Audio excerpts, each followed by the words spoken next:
different examples that I just mentioned here. As far as like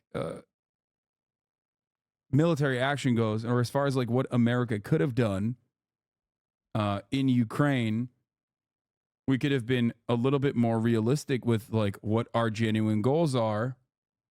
Okay. And pressured Ukrainian authorities to be like, listen, we have to very quickly nip this in the fucking bud. Bring together multiple countries from the European allegiance, from NATO countries, to the table alongside Ukraine as a representative of Ukraine. Bring China and Russia on the other side, and create terms and conditions for a manageable ceasefire. This was kind of initiated in Antalya, as I've talked about before, a couple months into the invasion. It fell apart. And since then, thousands more have died. And the meat grinder, obviously, Ukrainian civilians, but also certainly Russian conscripts and Ukrainian soldiers as well. And now that meat grinder is getting to a point where, you know, there is not enough human beings to throw into that meat grinder on the Ukrainian side. Okay?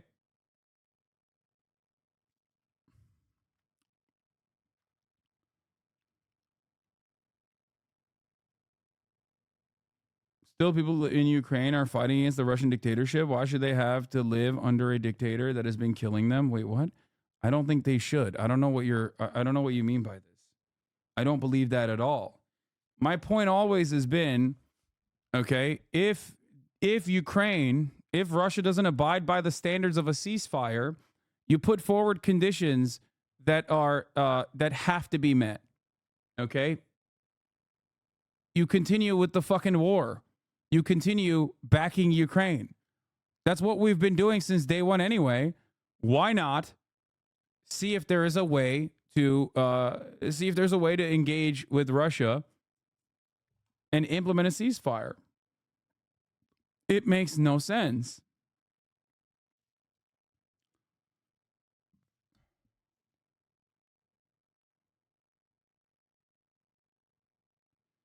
Ukraine was not exactly in a good situation before the Russian invasion, and it's only gotten significantly worse. Okay? Thank you, Sean the Black, for your raid. Hope you had a good stream. And congratulations on getting nominated.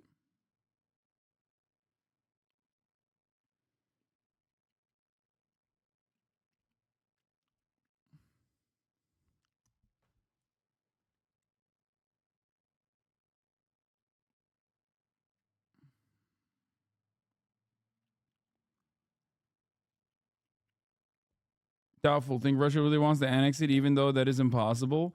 Okay, but if that's the case, then you just go back to step one that we're at already. Does that make sense? An international council has already been collected in 2014 in Minsk regarding Ukraine. Germany and France legitimized the agreement. Only then, in 2021, Merkel admitted that it was going to give the Ukrainians time to prepare for war with Russia. Okay, but what I have mentioned as far as the Minsk agreement is that there will come a day when we look back, okay, from the future. I don't know what Ukraine will look like at that point. I don't know what Russia will look like at that point.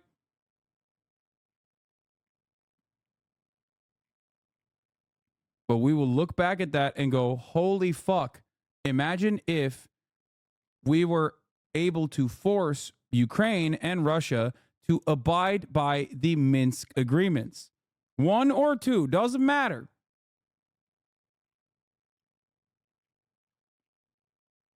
Think about the unimaginable death toll and the destruction that one of Eastern Europe's poorest countries has withstood.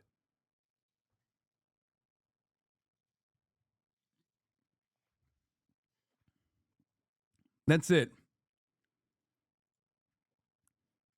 And it's also odd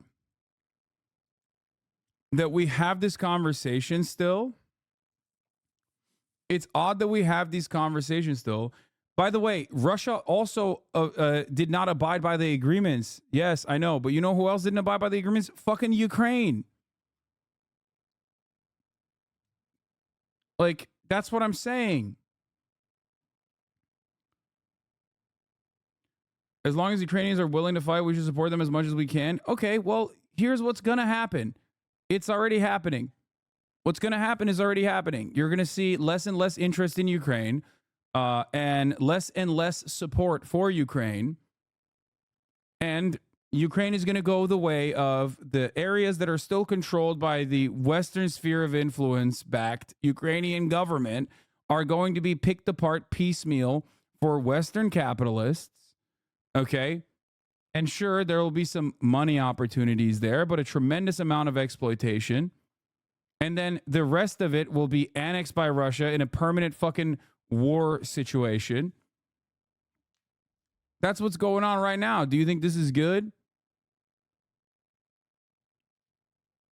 Like, it doesn't matter what we say and what we think in this situation. America's going to do what America does anyway. But if you want to hear what my perspective is on this matter, that's what I think. That's what I believe. I think that it's much better to have been as realistic with Ukraine right now as we are right now many fucking months ago. At which point, every single person that died in that time frame would not have fucking died. Okay?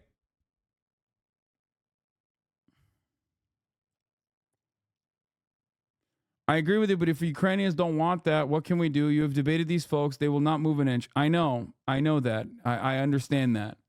So good luck to everybody, okay? That's it. If you ask my perspective, that's my perspective. If you are like, no, you don't understand, like, we have to abide by their interests because this is the moral position. Well, if it was about morality and if it was genuinely about killing Hitler, okay, if Putler is Hitler, then there would have been a fucking no-fly zone over Ukraine, and nukes would be flying all over the place. Okay, we're in a holding pattern as things get worse and worse every fucking day for Ukrainians, as people basically forget about Ukraine altogether, partially because we are too busy funding a fucking genocide in Israel.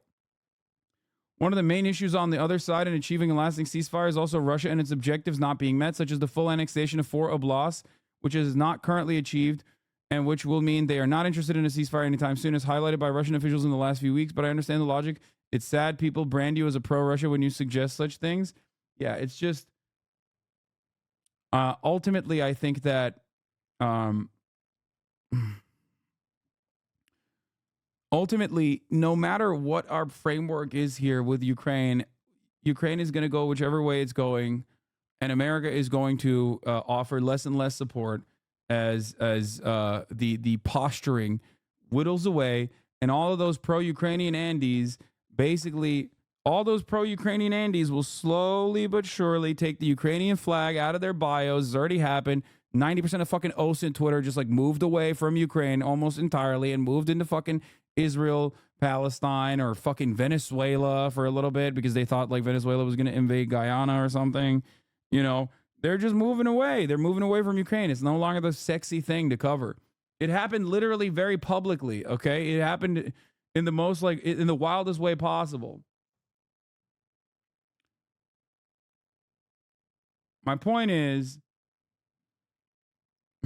almost every single thing that I've said with respect to Ukraine and Russia, with the exception of Russia will never invade Ukraine, that's a fucking insanely foolish choice, has been correct. And America is responding in the most predictable ways possible. This is how it always works. I was talking about the same thing in the beginning, how Ukraine was going to be bought up for pennies on the dollar, and domestic and foreign policy being dictated and trade policy dictated by America to Ukraine. The response, like I call the tanky and Votnik, whatever the F that means, law, and basically Zelensky was going to be used as a rag to wipe the blood off the new goodies. Sorry to put it that way, shaking my head.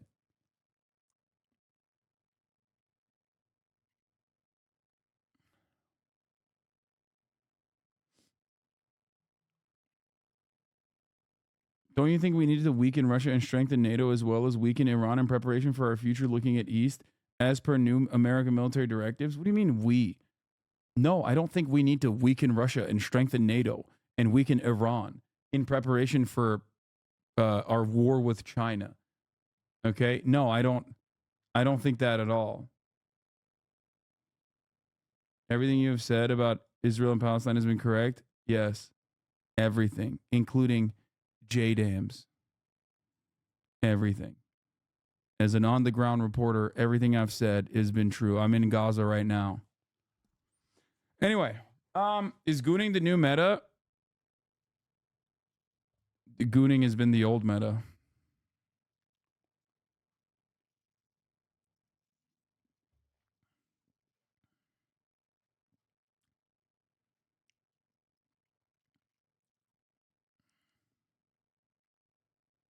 Remember when they said you were lying and a misinformation agent for daring to say Israel bombed a single hospital that it had bombed 2 days prior? Yeah.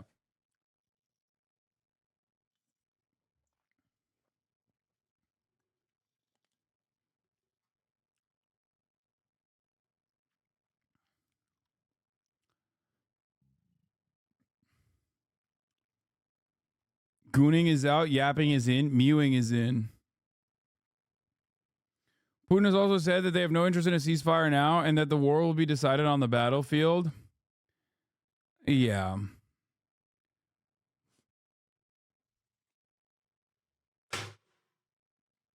Sure. I don't know. I can't speak for Putin's aspirations, okay? But that shouldn't stop people from, or shouldn't stop governments from trying to manage the conflict in a way that is more positive, in a way that will avoid further deaths. That's my point. If that makes sense to you, I hope it does. Let's get back to Biden maxing. Did you start looks maxing? Absolutely not. Okay, let's do it. Biden is doing what is called conflict maxing. Okay, where in an election year, you choose to do as much damage as you possibly can to your own polls and to use like the resources that the American military has in opening up new avenues of conflict, hopefully to defend your important ally doing a genocide. Asking him questions. What else did he say? Well, Dana, President Biden and his national security team have really spent the past 2 days drilling down on the options available to him to respond to this attack, which left 3 U.S. service members dead. And he told me just a short while ago that he has, in fact, made that decision. Of course, officials say that the president really has been balancing 2 things when trying to find a way to respond. And that includes crafting a forceful response that would deter future attacks, but also preventing a wider regional conflict from erupting. That is something that the president has made clear in his conversations as he is trying to figure out the way to respond. Now, the White House has yet to telegraph how and when the president and the United States will respond to these attacks. You have heard Secretary of State Antony Blinken saying that he expects it could be multi-leveled. It could go through phases and take quite a period of time to have these responses. But one thing that officials have made clear is that they do believe that any response would be more powerful than the retaliatory strikes the U.S. has been taking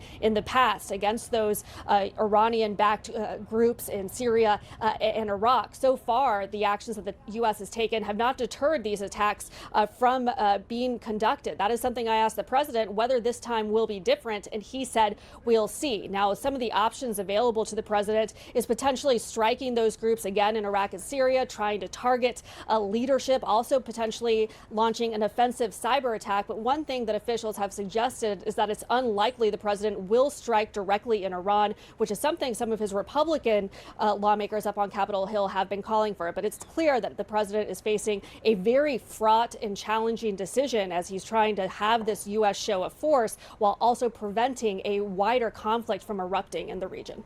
Arlette, such important reporting and really the key question and the answer you got from the president that he has decided how he's going to respond. Thank you so much for that. Now let's go to CNN's Nick Robertson, who is in the region. He's in Tel Aviv. Nick, you have covered the Middle East for many years. Can you just put in context what is happening, what is about to happen? Of course, we're not just talking about where you are. Well, Israel versus Hamas, but this broader situation and the potential for it to get even broader if and when the U.S. responds?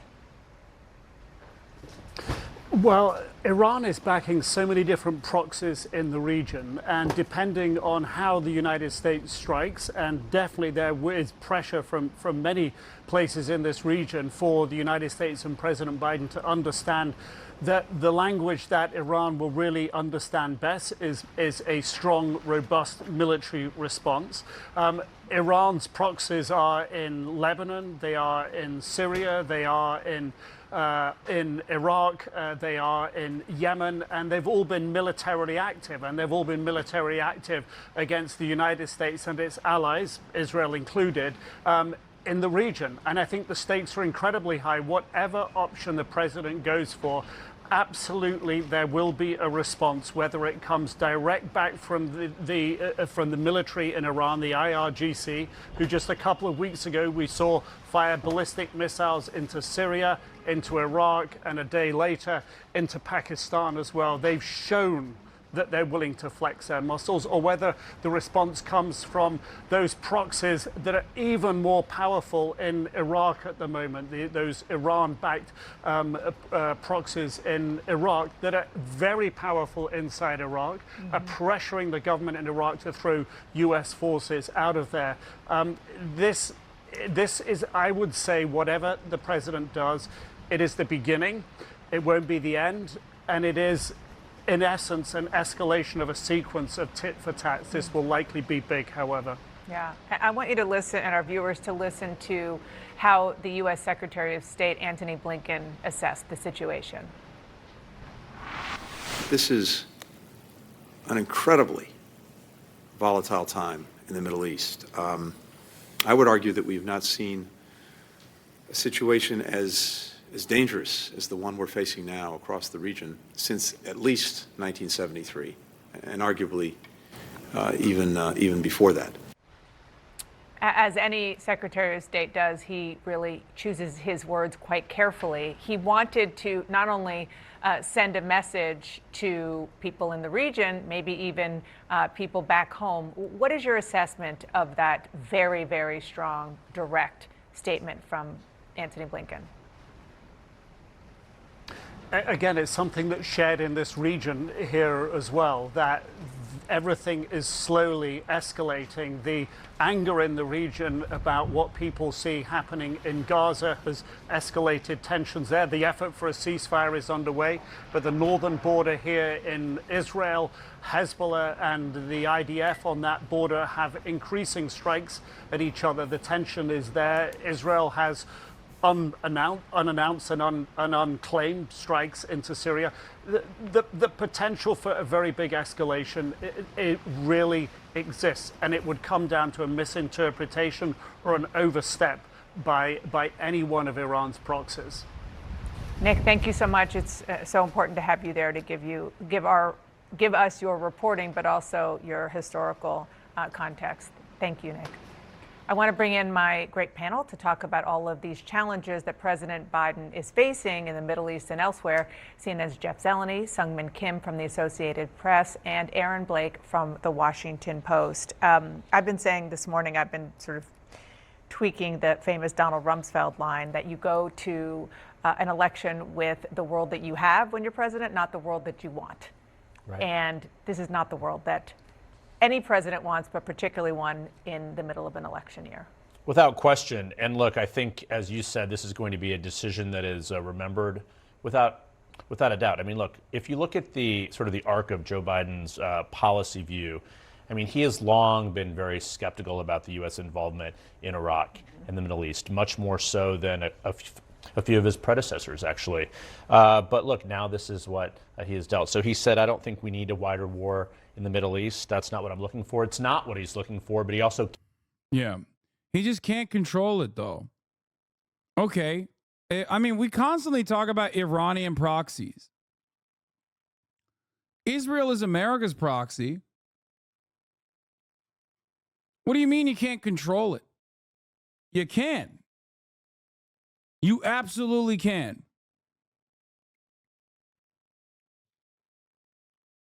It's just, oh, God. It is completely ridiculous. Is Biden LBJ maxing? A little bit.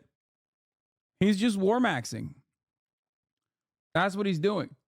Can't control what is about to happen. And someone asked a question in the briefing yesterday. Have you seen the blast crater of a 500-pound JDAM? If not, you should compare that to the hospital blast. Brother, I was joking. Really... I think you're stuck. I like, before we saw the impact crater, I said it was. And then as soon as we saw the impact crater, I was like, yeah, I was wrong. Are you mobile? Are you still back in like the El Ahly hospital era? What's going on? Are you good? Do you know how many fucking missiles Israel has dumped on top of Gaza since then? They've shut down almost every hospital with the exception of 2 who only have operational capacity, but just like incredibly limited. Okay. Israel is a sovereign nation. It may have similarities to proxies, but America does not have outright control. It's more like North Korea and China than Hamas and Iran. Wait, what? No, it's not. No, Israel, when you are America, entire nations are your proxies in the same exact way that Iran has control over Hamas. Saying Israel's not a proxy is so funny. Israel's not a proxy because Israel is a state. Okay, not a sovereign state. America's state. It's another state in the United States of America.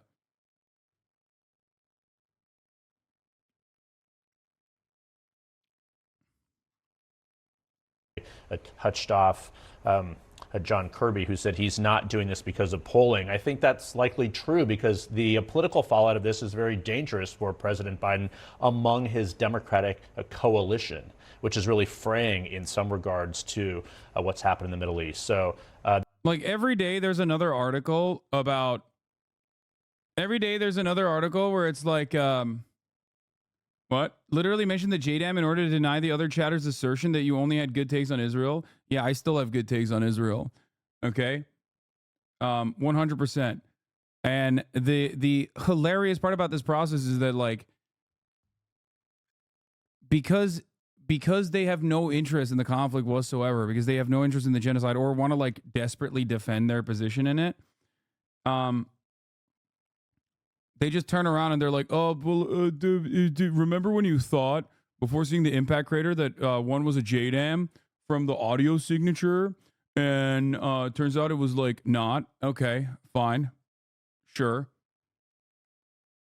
Your takes on Israel are bad, actually. Thank you. I agree. My takes on the top of the hour ad break are good, though.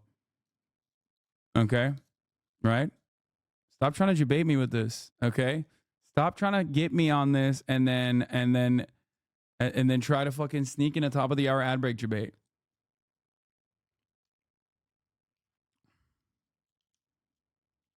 Don't do it. It's the reverse Gish Gallop. New innuendo talks about it. Sure, we'll watch it. You spent like 8 whole seconds thinking it was a JDAM and immediately followed up with, I could be wrong. I know, but it doesn't matter because the 8 seconds is what's important. Okay? As a Palestinian embroiled in this since I was a child, I agree with 99.9% of your takes. You have good takes. Yeah, except as a Palestinian who's embroiled in this since you were a child, your opinion is completely unimportant in this process when we're talking about a group of individuals having a back and forth over Israel that are just like white boys who are quirked up from Iowa, okay? That's the issue. You know? The real issue, though, is that those quirked up Iowa boys are going to absolutely see the top of the hour ad break right now, unless they subscribe for $5 or for free, or by getting gifted a sub. Here's the streaming ad break now. Yes, we're going to talk about Israel dressing up as medics. Okay, don't worry.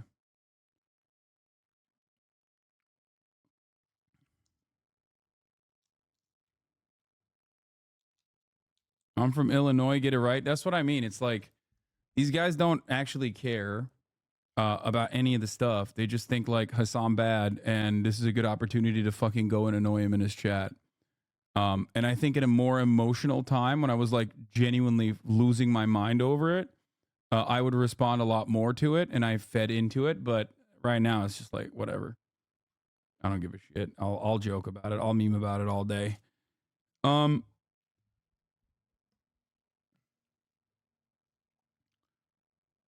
What about the pictures of the Hamas command and control center under the cemetery? Israel defaced. What?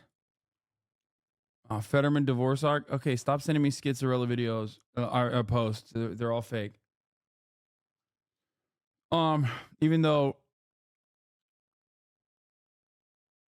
you were giving analysis from the circumstantial evidence that you had, you were spot on and the same as many analysts at the time, but there's a double standard for you because motherfuckers have to maintain their viewership. Yeah, exactly.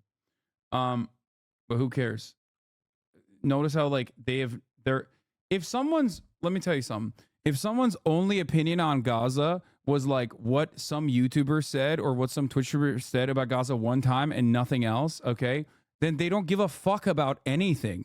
They only give a fuck about making content and driving clicks. If you are confused by this, or if you think that person is being genuine and they're making a real fucking statement about like ethics in like Twitch journalism or some shit, you are exactly the type of clown ass that fed into the Gamergate stuff back in the day, because Gamergate was actually about like ethics in video game journalism and not about like harassing women in the space or something, even though some of them were fucking annoying, right? Saying like the some of the content creators in that space. Nowhere near as annoying as, of course, the Gamergate Andes themselves. So, you know,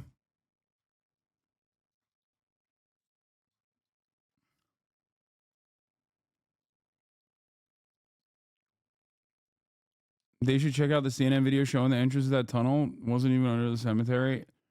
Yeah, I don't.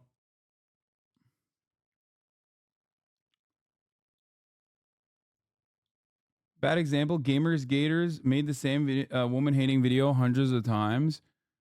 Yeah, obviously there is misogyny is like significantly more popular of a vein to exploit than fucking saying I hate this one random Twitch streamer.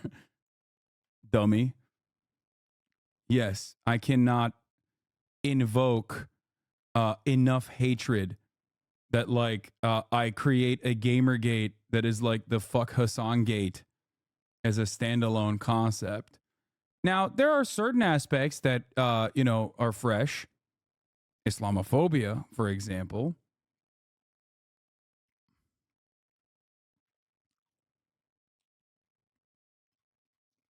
And that is definitely one angle that a lot of people are using, or anti-socialist, anti-communist sentiment. That's another angle that like keeps it alive. But how the fuck do you not know about the cemetery being dug up and IDF barring the reporters from entering to confirm if it was actually hiding a tunnel? No, I saw it. I didn't understand why that chatter was so, why that chatter was talking about that definitely had a command center under the cemetery. Because the only thing I saw from it was that there was like reporters and they just refused to let the reporters in.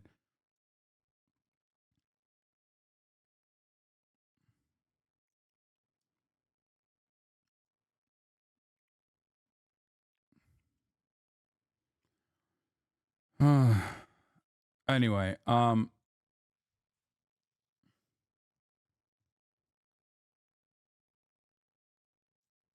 let's continue. This is why the power of incumbency is strong and beneficial in some respects. In other respects, it's not. Let's dig into the pressure points that he is feeling, not just politically, but also obviously militarily. And you're right, John Kirby was very intent on saying that we're going to focus on what's important geopolitically and not what's happening here in his reelection.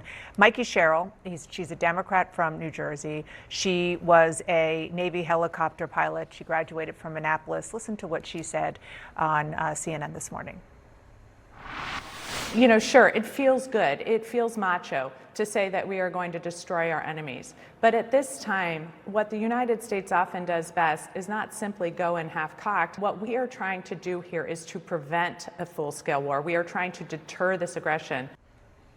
Right. That's sort of the message that the White House is trying to send. But when you were talking about just the pressures that are on President Biden right now in an election year with this growing conflict in the Middle East, I'm just struck by where all the different political pressure points are coming from, because you do have a very vocal contingent of Republicans saying you have to strike Iran, hit them hard, Lindsey Graham being one of them. And obviously his likely general election opponent, Donald Trump, already deriding him as weak on Iran. But then you have a growing number of his progressive base who are really upset and protesting him everywhere he goes because of the war in Gaza. And this is what they warn of over and over, that we don't want a broader conflict in the Middle East. And then you have another groups, who would otherwise could be supportive of the president's actions, but they're really worried and increasingly concerned about the unilateral actions that he's taking. He's saying that he needs congressional authorizations for the moves that he's taking.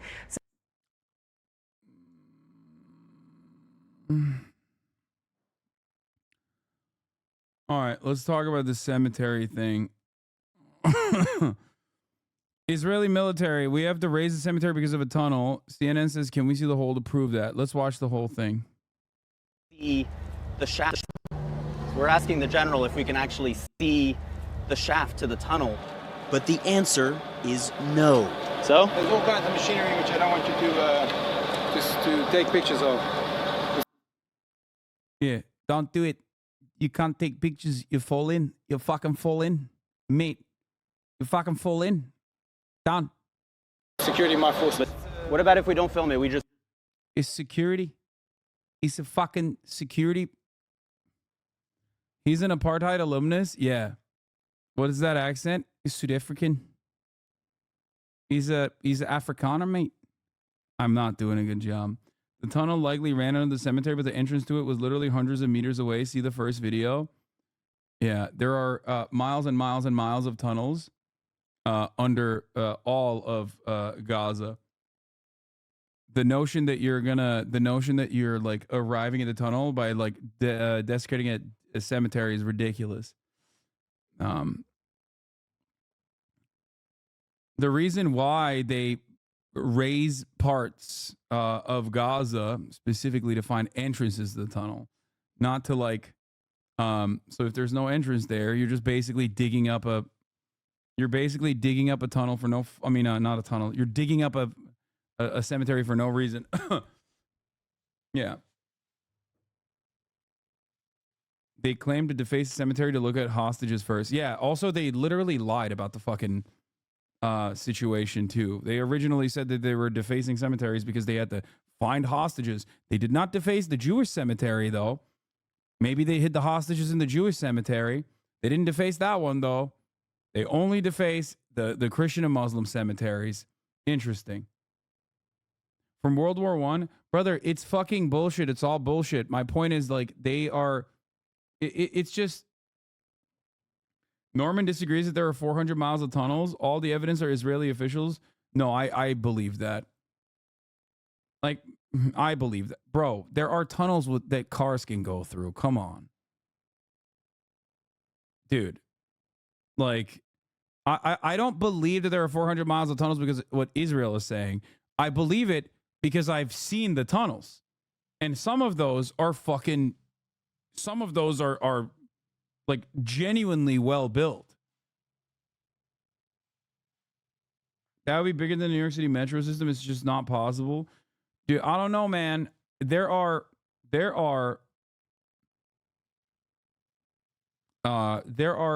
basically large enough tunnels that cars can go through. It's pretty solid. You don't disagree that there are tunnels? He disagrees with 400 miles of it? Yeah.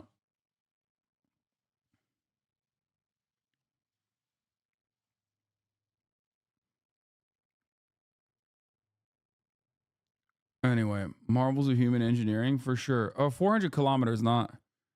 Not miles. So it would be like 200 miles for the record. Not 400 miles. It's 400 kilometers of tunnels. I'm butchering the quotes here. Bro, dude, come on. In northern Gaza, in southern Gaza, Hamas has a presence everywhere, okay? Like, there's a reason why those red triangle videos are so nutty. And it is not because Al-Qassam brigades are not like walking around with a fucking rocket propelled grenade launcher on their arms, chilling, okay, and like coming up to the ass cheeks of the Israeli occupying force casually. They're popping in and out. It's not 400 miles of tunnels, sorry. It's 400 kilometers of tunnels, which would be like around 200 miles of tunnels.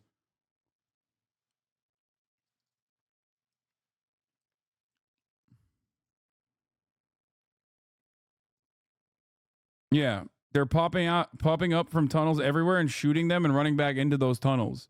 Yeah.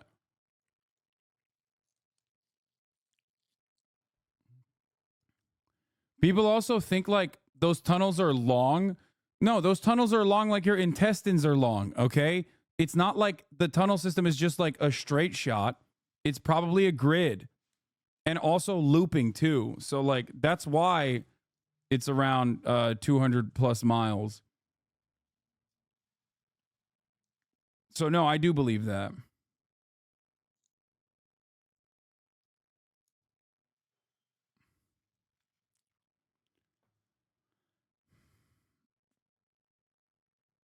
Yeah. Anyway. Just look with our eyes. And then you might fall in, the whole thing can collapse. Or you have to walk to the edge is not secured, it can collapse, there's machinery, so on. It's not something I'm gonna take a risk on. Yeah, dude, you can't, dude. If I show you the tunnel, you'll die. If I show you the entrance of the tunnel that definitely is there, you'll die. Okay, please step away from the entrance of the tunnel. This is like, unironically, I mean, this is decent journalism. Maybe there is an entrance of the tunnel. Why the fuck aren't you showing it to the journalists? Sorry. The Israeli military later provided this drone footage showing the tunnel shaft we entered and another one nearby. CNN geolocated the footage using this satellite image. This outline shows where the cemetery once stood, and these are the two tunnel entrances clearly outside the graveyard. Huh. Why did they send that footage in as though they found the entrance inside the cemetery though? This is almost certainly bullshit, but they dropped this footage. The Embassy of Israel in the USA, Hamas headquarters under a cemetery under the Bani Suhaila Cemetery in Han Yunis. Hamas, like a terror tunnel, uses a command center. Okay, I don't believe.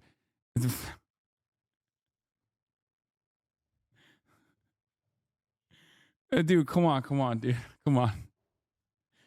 Bro, they got a command center everywhere, okay? Everywhere. You don't understand.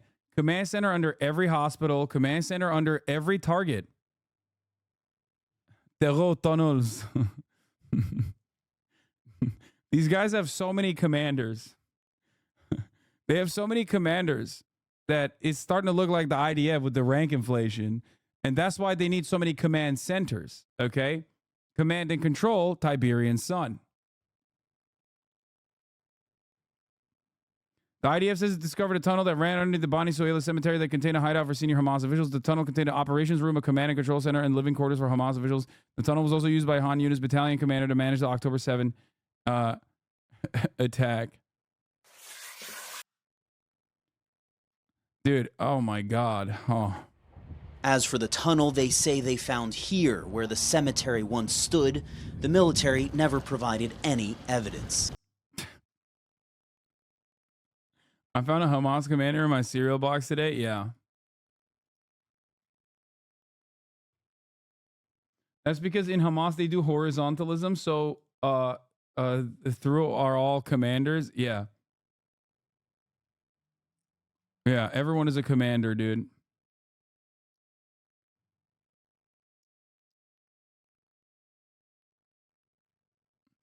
Dude. all things considered, it is genuinely impressive that they've been able to build so many goddamn tunnels underneath while like directly being under siege. Okay. That part is wild. Wild rank inflation in Hamas. Yeah, there is. I don't think there's any rank inflation in Hamas, but it is shocking to me, at least. But I think it's yet another testament to like. It is yet another testament to the way that man operates. Okay, under the most gruesome conditions, they always end up finding a way to survive.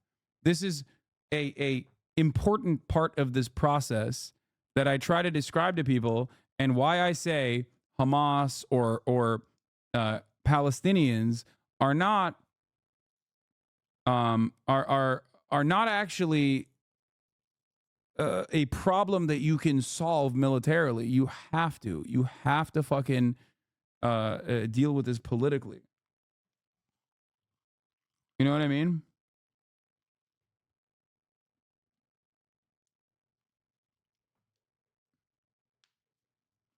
This is yeah. Elon has a good take here. I think the tunnels footage is probably real. What's really important is that none of this matters. I mean, I'm laughing at the idea that it's a command center underneath the underneath there as well. Just like the command center that they showed for Al Shifa was ridiculous. They openly admitted that the command center that they had under the Al Shifa hospital was just a bunch of fucking empty rooms, and the other side of it was directly sealed.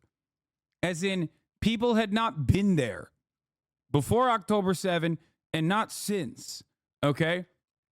They openly showed that the supposed command center that required them to siege the largest hospital in Gaza and kill a shit ton of people, okay, was a dud. And then they said the headquarters moved to another hospital. No, I know. I'm saying first they said it was a command center. And then they said, oh, just kidding. The headquarters, it wasn't even a command center. Sorry. They said it was a headquarters. And then they said, oh, just kidding. They actually moved the headquarters to another hospital.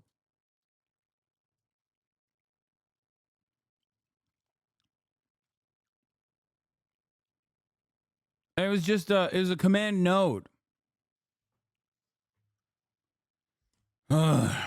Anyway.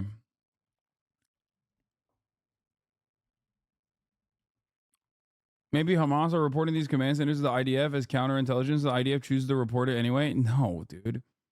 I think they just don't give a shit. They're just behaving like monsters and then looking for any kind of rationalization that they can. And that's why you always see, look, that's why you always hear suspiciously about like whichever target is getting like media attention. CNN does a coverage a week ago about 16 cemeteries that the Israeli occupying force has desecrated, which is a war crime. Okay? So then what do? 16 cemeteries are desecrated. They go, oh, well, guess what? There was a tunnel and a command structure underneath underneath the cemetery. It's like, okay, there is no reason to ever blow up the cemetery on top of it. Okay? To arrive at the kitchen and the munitions building place over the fucking over the cemetery. The entire point is you go to where the fucking entry point is. That's how you deal with the tunnels, supposedly. Which they did. They already found the entry points and the exit points. So they don't have to fucking literally go and raise the cemetery above it. They don't have to do that. Just like Elite News also correctly pointed to, you can't blow up a hospital, and you must not blow up a hospital under any fucking circumstance whatsoever and then claim that there's like, well, there's tunnels underneath it. Ridiculous. Do you guys not understand my point?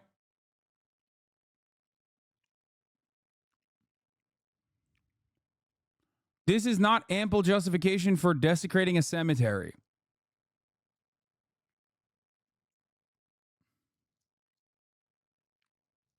Your point reminds me of a Rashid Khalidi point from 1985 where he said that the PLO would never hide among civilian populations because they know for a fact that Israel doesn't care and will target civilians, so it's of no strategic advantage to them, so they will to do so, they will get targeted anyways. Yes, and that point remains true to this day, which is why everyone goes, oh, dude, Hamas uses human shields. Human shields only work as a shield if the other party that is doing the devastation has like a sense of humanity, okay? And goes, oops, better think twice before blowing up this school. It doesn't fucking matter to Israel. They've shown time and time again that they don't give a fuck.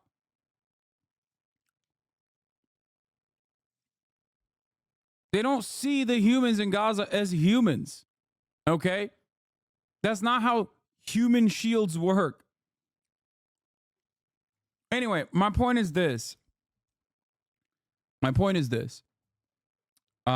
These tunnels have been built many, many years ago and have been likely utilized. The whole point is that the IOS barely cares about Israelis, let alone Palestinians. Exactly. The reason why they show this footage is for justification, post hoc rationalizations and justifications. What do I mean by this? 16 cemeteries are desecrated. CNN writes a report on it. 2 weeks later, they're like, up. This is why we had to do it to them. Okay? This is why we had to do it to them, because guess what? There's stuff underneath those cemeteries. Do you understand?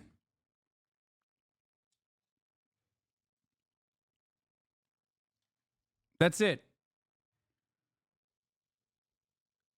There's back and forth about Israel would never blow up a hospital. Up. Week later, they're like, well, guess what? Here's the evidence that there's a Hamas command and control, a base of operations, a headquarters underneath the hospital.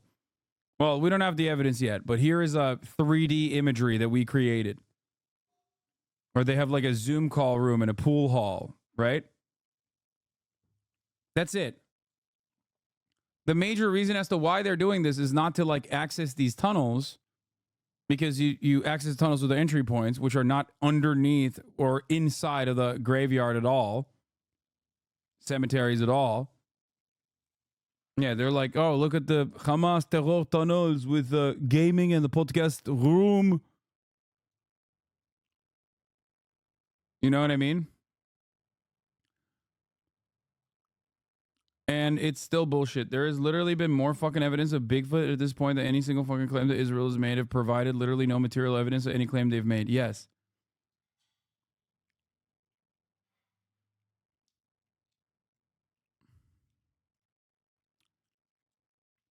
So it's that's the reason why originally they didn't even say like there are headquarters underneath the fucking cemetery. So what is the actual reason they're desecrating cemeteries? What do you mean? Complete erasure of all Palestinian existence. That's it. This is a common technique in ethnic cleansing campaigns. That's it. It's genocide. Erasure of all Palestinian existence. You take the manuscripts, you take like all historic evidence, you steal it, you take it back to Israel like they did, you parade it, you delete it.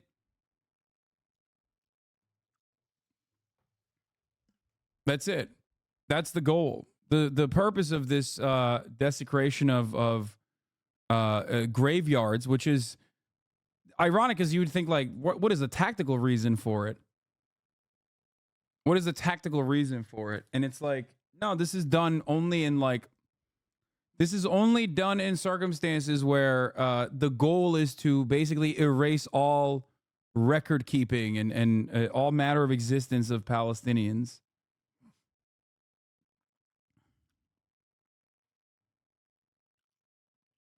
Even giving the most absolute charitable interpretation a disregard for the sanctity of Palestinian life even after death, you don't really have to believe it's intentional genocidal, though the evidence points in that direction. Yeah.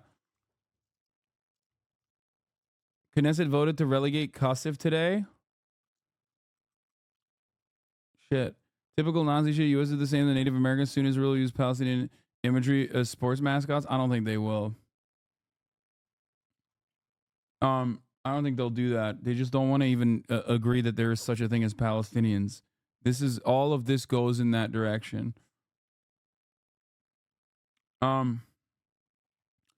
Megay62, thank you for the 5 gifted subs. Yeah, just always remember the contrast between the way that the Israeli occupying forces treated Palestinian cemeteries versus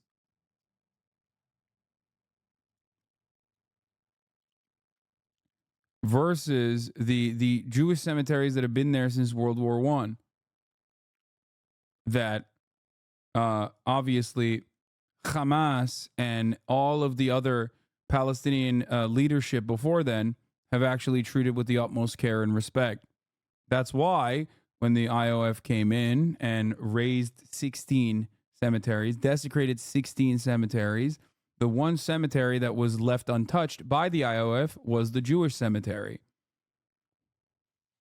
But that also should show you that Palestinians treat it with more care and more respect.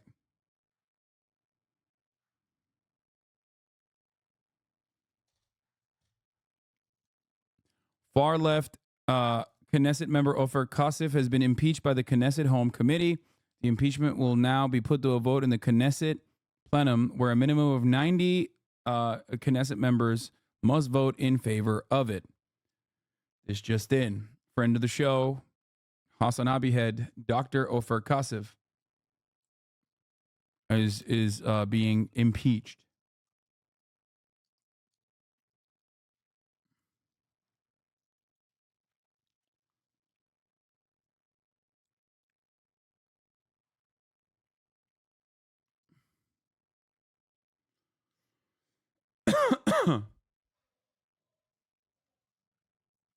Anyway.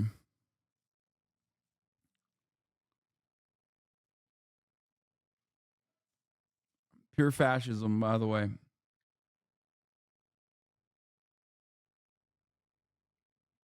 So, terrible stuff.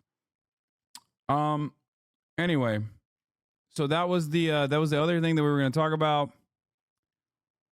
There's a U.S. Air Force, a January U.S. Air Force personnel memo I obtained describes the military orders to be on standby to forward deploy to support troops in case of the U.S. in case of on-ground U.S. involvement in the Israel-Hamas war.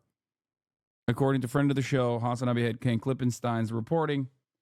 I mean, but we kind of knew this already when they were when the aircraft carriers were deployed into the region. But yeah. While the documents do not suggest that U.S. military ground involvement in the war is forthcoming, the January memo is the latest intimation of the Pentagon's preparations to support Israel in the wake of Hamas's October 7 attack. Days after the attack, the U.S. military reportedly put 2,000 troops on prepare to deploy orders for potential support for Israel, though from neighboring countries, orders that were confirmed by a procurement document obtained by The Intercept.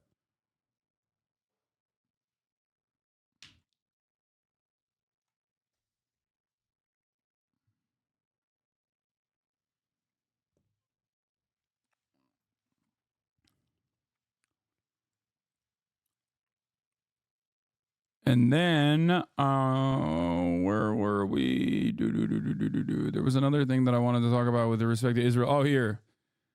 We are going to move on to the attack on the hospital in Jenin, which is, of course, in the West Bank. It is illegally occupied territory that Israel has no business being in. Okay. And what Israel did there. But before we do that, here is a fun moment from Joanne Reed. He's ready to take action if Congress is serious about solving the border issue. If that bill were the law today, I'd shut down the border right now and fix it quickly. And Congress needs to get it done. Starting another fucking war.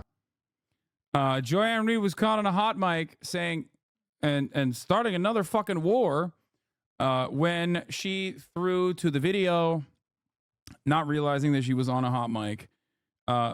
Awesome. Joanne Reed has actually done a decent job with her coverage over Gaza. since the beginning of Israel's latest iteration of the ethnic cleansing of Palestinian lives. Yeah, she was a massive anti-Bernie person. And I have developed a distaste for her commentary due to that reality. But she has, and I will be honest here, she's done a decent job with her coverage at MSNBC as it pertains to Gaza. If that bill were the law today, I'd shut down the border right now and fix it quickly. And Congress needs to get it done. Starting another fucking war. Yeah, and then they cut it. You could tell. Let's not go overboard. She fucked Bernie and she's pretty damn homophobic. Well, at least now she has a good reason to be anti-Bernie.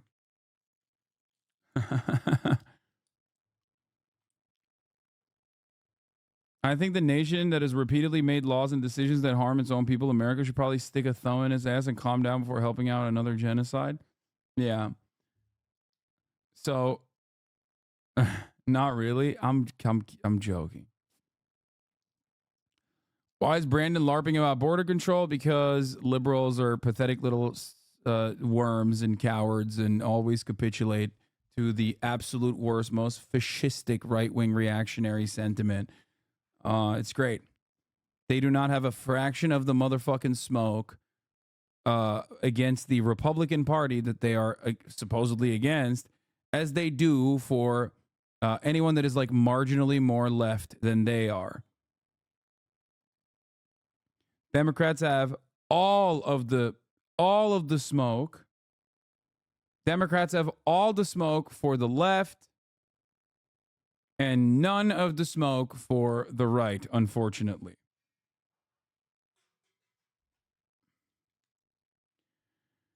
All right, let's get to it. The main news story of today.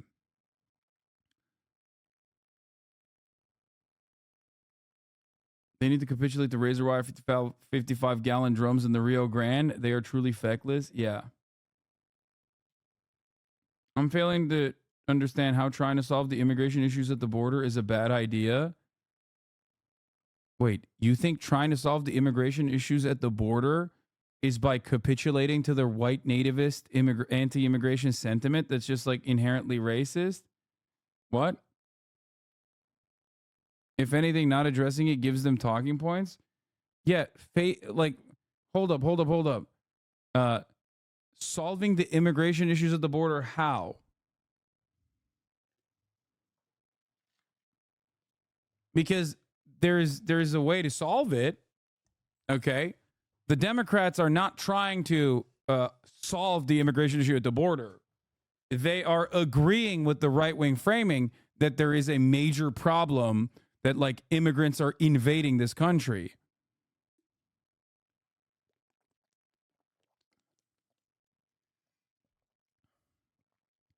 He called a timeout. Respect his timeout. Okay, I'll stop talking.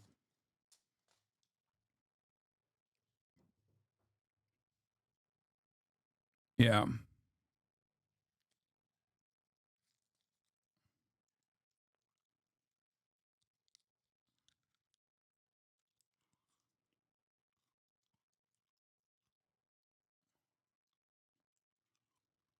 Anyway.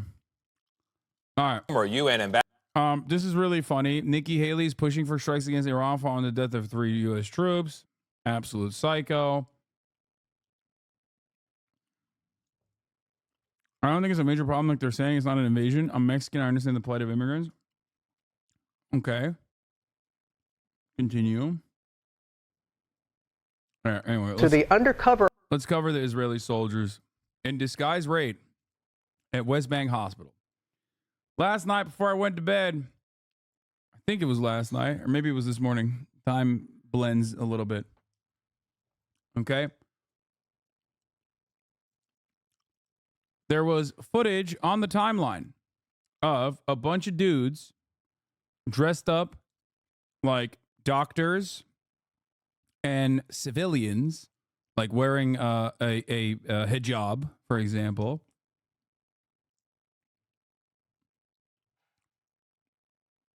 Caught on CCTV footage inside of a hospital. I was shocked to find out that this was the Israeli occupying force that had gone into a dozen Israeli soldiers dressed up as doctors, nurses, patients, and veiled women went in to the hospital in Jenin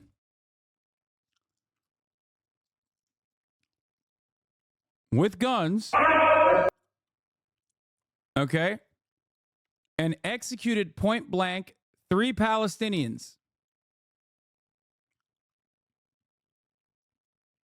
I believe, according to the immediate reports that came after, I believe that the 3 Palestinians they executed were affiliated with the Jenin brigades. Okay. Now, this is basically a litany of war crimes. This dude, by the way, this dude straight up was in a wheelchair, took the wheelchair with him. I don't know why he's still carrying the motherfucking wheelchair.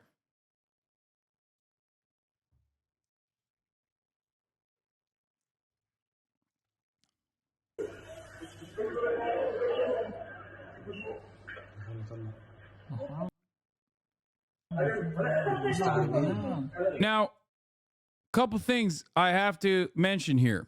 One, disguising yourself as a medical professional is a war crime.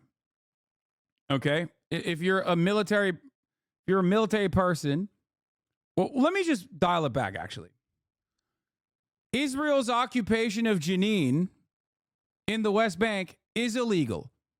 There is no legal analysis that makes that correct. So that's number one. And the opposite end of this, the Jenin brigades, which is Palestinian militancy in the West Bank, remember, in Jenin, is perfectly valid and perfectly legal. So Israel's actions against the spontaneous militia force that is, I guess, for your Western understanding, like the standing military, okay, is doubly illegal. Okay? So, right off the jump, Israel's occupation in Jenin, illegal. Breaking and entering into a hospital, also illegal, with the intent to kill someone. And also dressing up as a civilian, or rather medical professionals, triply illegal. Okay? So that's 3 things. Last but not least, the targets that they had, okay, the targets that they had were 3 militia members. I believe 1 Hamas, 2 Jenin Brigade guys, okay? They were, well, 2 of them I think were visiting the one guy who had already had a spinal injury. That also is illegal. That is also a war crime.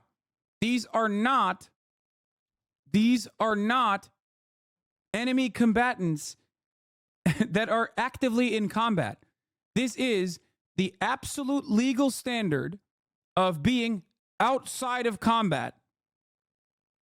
Okay?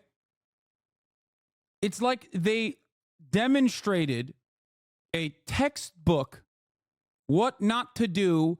Here is all of the war crimes that we have here. Like it feels like they literally tried to hit the war crime bingo, like all of the war crimes at once. Yeah, it's like looking at the war crimes convention and being like, well, that's my playbook. Like, I'm going to follow that to a T. Horrors the combat is the designation. Okay.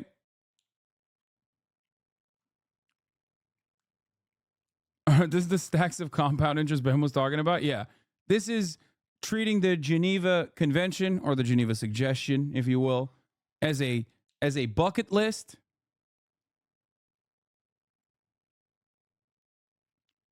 I believe you need to preemptively explain in the chat why they are war crimes to prevent, let's say, Russia from invading any hospital. What do you mean?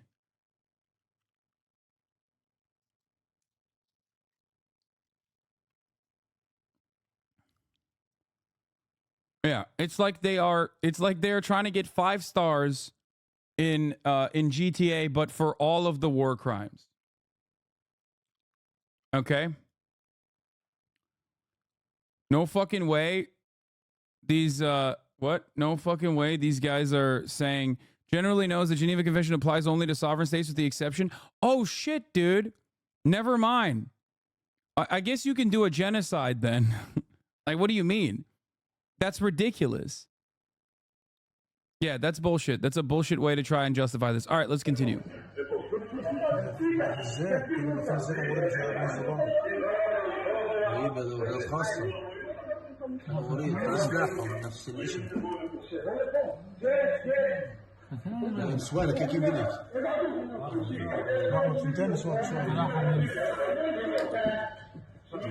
Yeah, by that definition, we can genocide indigenous people here. Yeah, the loophole, guys.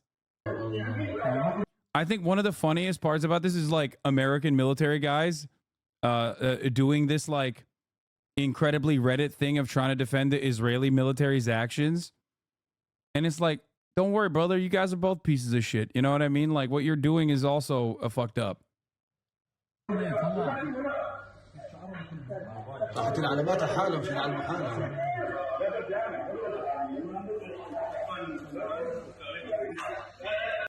So yeah. There it is. You know they would agree for indigenous peoples where they live and then trot out indigenous people in Russia as their tokens? Yes. So this has got to be a real are we the baddies wake up call moment for some people? Absolutely not. I think people are probably jerking off to this and saying it's fire because it looks cool like in the movies. I'm going to tell you something.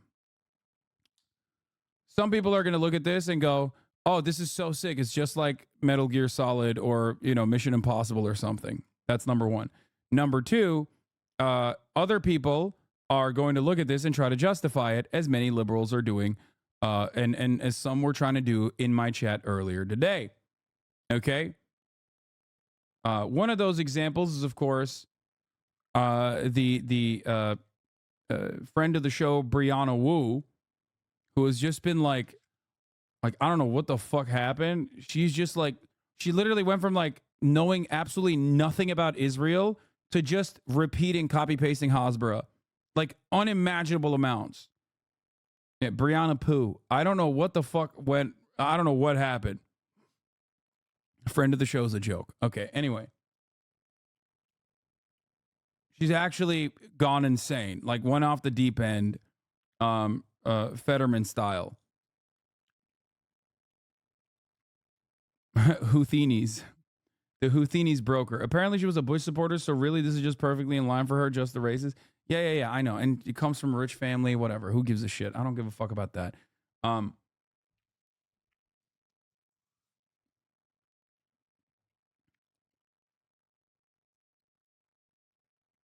Did you hear about the phone call between paramedics and the 15-year-old that was gunned down by the Israeli occupying force? No. I read about it, but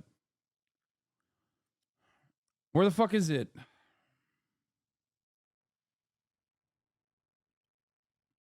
I'm trying to find someone link me the Brianna Poo take on the matter because I want to show you how fucking deranged liberals are in defending this. But now that I described this to you, okay, now that you understand why it is like absolutely ridiculous. Here, this is what she said. Mehdi Hasan said about 10 members of the Israeli Special Forces dressed in civilian clothes went to the 3rd floor of the hospital where they killed the men using weapons fitted with silencers. In any other country, we call this a government death squad. Sheesh. Okay. Brianna Poo's response was, I really respect you and your work. I'm not going to even say, we shouldn't say Brianna Poo, because then people are going to be like, you're being racist to her. You're like making fun of her last name or something. Like, liberals will literally grab onto anything when they're defending the most indefensible shit. So we shouldn't do that. I read that from the chat, and we shouldn't do that. She's white. It doesn't matter. It doesn't matter. It doesn't matter. It doesn't matter. It doesn't matter. People do that anyway.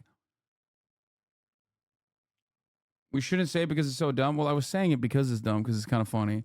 It's like Eve Fartlow. All right, whatever. I really respect you and your work, but I don't see what is wrong about this. They are special forces, and the entire thing they train for is an unfair fight. They are targeting people who are 100% valid, is what she said. And then she followed that up with...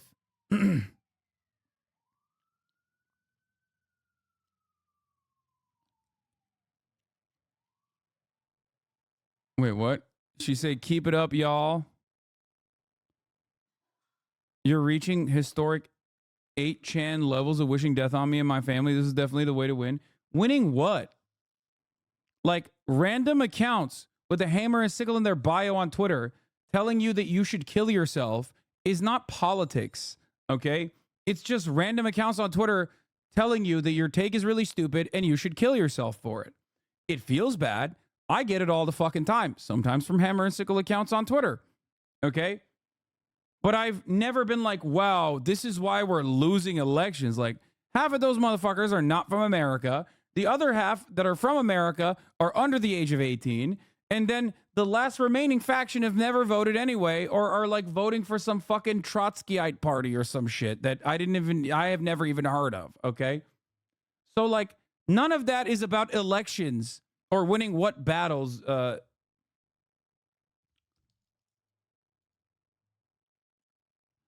Some of y'all are confused, so please stay tuned for some more expert foreign policy analysis. Hamas back. I know this is controversial and hard to grasp. I believe in you. Oh my God. She's just trying to, I think, capture the attention of all of the thread I'm looking for is not around. I can't find it. Oh, here's the other Zionist position I wanted to show you. Bethany S. Mandel. If Hamas stormed the hospitals, they would kill everyone indiscriminately. When the IDF stormed a hospital, they went to a specific room to kill 3 particularly bad guys.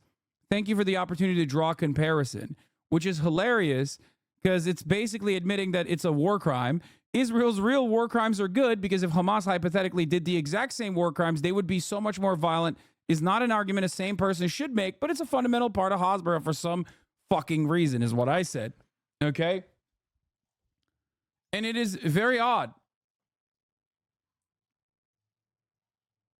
It's very odd to be like, listen, a Highlander one or this one, I think, yeah. Haven't you heard about the comments, Drew? Terrorists get Highlander. Oh, she deleted the original post because it was dumb as fuck. I read the original post. That's what I was trying to find. Her original post was incredibly stupid, and everybody was dunking on it. So I think that's why she ended up deleting it. One of the targets was a spokesperson for Hamas military wing, and Hamas ultimately claimed all 3 of them as members. They can't just plot terror attacks with total impunity. Oh my God. You cannot go into an area that you are illegally occupying and go into the hospital dressed up as a motherfucking doctor and execute these dudes that are not in combat. That is not how this works. That is not legal. You can't do that. If the comparison that you're making is like the police, for example, well, you're not a police force in Jenin. You are illegally in Jenin. If someone went into that hospital while they were doing that and domed every single one of those special forces units, they would be well within their rights to do so. Just so we're making everything clear here. If the Jenin brigades were outside of the hospital waiting with weapons drawn and just fucking lined them up and lit them up, they would be well within their legal responsibility to do so because Israel is a foreign occupier, a belligerent occupier on land that it does not belong to it by any international standard. Okay? This is in the fucking West Bank. That is so stupid. What are we doing? What the fuck is this argument that they're like, well, they were Hamas members or Hamas claimed them? It's like, oh, okay, suck my dick. Doesn't their argument justify the Hamas attack? Most Israeli citizens were combatants at what point? Yeah, I mean, literally, yes.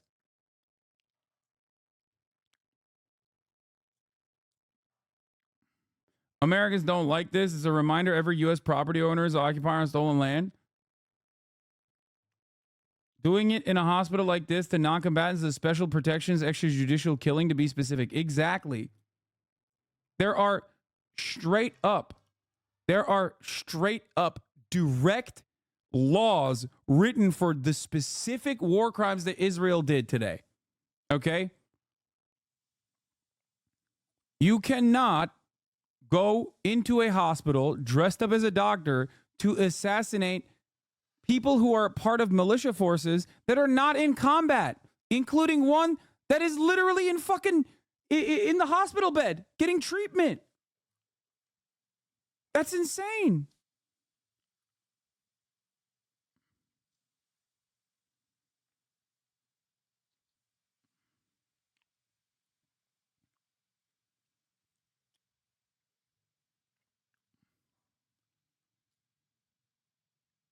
That's like walking into a VA hospital dressed as a nurse and shooting every vet saying he's a soldier. Total insanity. Not even a veteran hospital, like a regular hospital where a veteran is, okay? No, not even a veterans hospital. Like not in a VA hospital. Going into like Cedars-Sinai, okay? Dressed up as a fucking doctor. It's like unimaginable. You can never make this comparison. Americans will never fucking understand this, okay? They just can't, because that would never happen in America. Israel's Dov Devon unit led an assault on Ibn Sina Hospital in Jenin today, killing 3 Palestinians. Israeli commentators have defended the action, saying they belong to militant groups. This does not preclude Israel committing a list of war crimes from start to end. First, the IDF Shin Bet says these Palestinians were planning an attack. Validating the claim is near impossible given the credibility of both the IDF and Shin Bet. In any event, all 3 enjoyed protected person civilian status at the time of their killing. Do you understand? Do you understand? These guys are protected person civilian status because they are not enemy combatants in that moment. The specific point that I jokingly mentioned earlier, calling it hors d'oeuvres, is hors de combat, right? That's the designation for it. It means you were an enemy combatant. You could have been an enemy combatant at some point, but you are no longer an enemy combatant in that instance because you are a civilian person, okay? That's why you can't, as we've mentioned, go in to a civilian hospital and start murking motherfuckers who used to be active duty, okay? That are like on the process of getting medically discharged, okay? You just can't do that.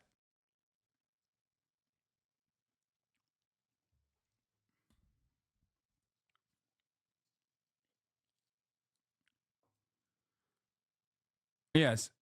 Perfidy is the word for impersonation as noted in the Geneva Convention Protocol 1. You know, portraying yourself as a medical professional to carry out an assassination.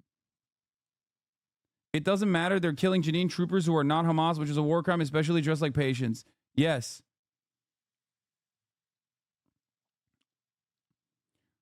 So there it is. Here's the official designation. In armed conflicts of international character, however, it must be kept in mind that civilians shall be protected from any acts of violence. And in the case of doubt, whether a person is a civilian or a combatant, he and she shall be treated as a civilian. References to suspected terrorists are often based on missing reliable and public evidence of the commission or preparation of terrorist acts, making it impossible to challenge the validity of the presumption in a court of law. This categorization also indicates that those persons are civilians or that at least there are doubts about their status. Therefore, they are entitled to be treated as civilians. Okay?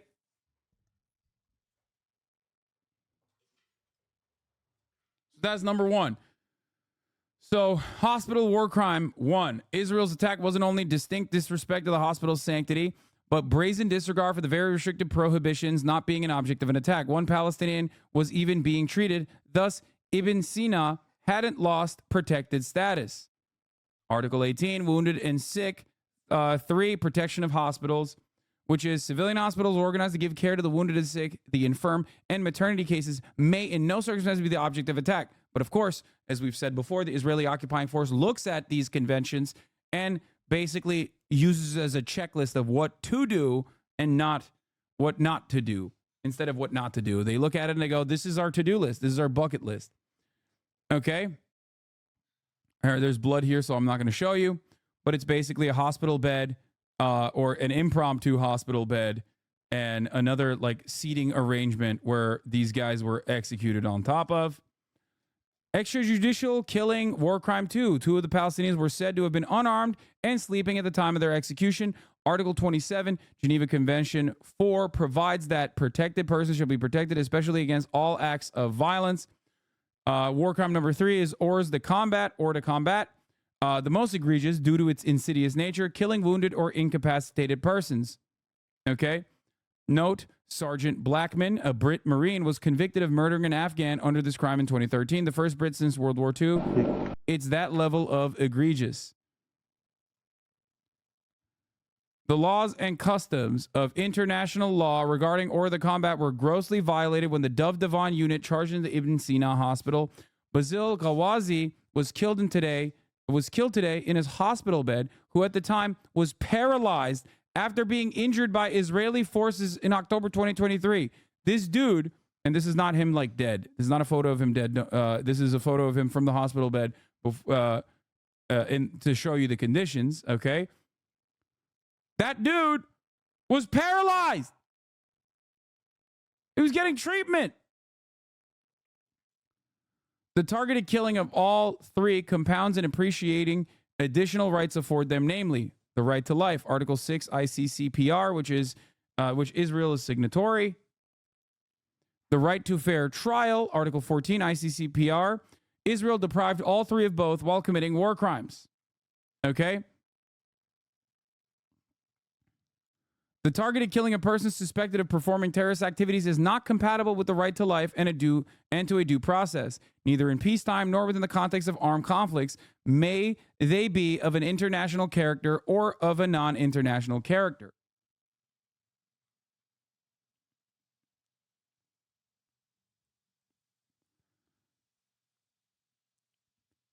If you feel you have the time and energy today, submit a complaint to the International Criminal Court using this link and contents here. Additionally, the rule of perfidy and customary international law, using deceptions by acting in good faith, dressing as Muslims and Arabs and doctors with the intent to kill. Yes. Perfidy is the other part of this process that we mentioned originally. Okay? And that is when you dress up as a fucking doctor or like a hijabi woman or whatever. Oh, by the way, speaking of which, here is the Israeli minister, member of Knesset, Ben Gvir, celebrating the special Israeli execution troops, which disguises Palestinians when they commit their crimes. Here he is.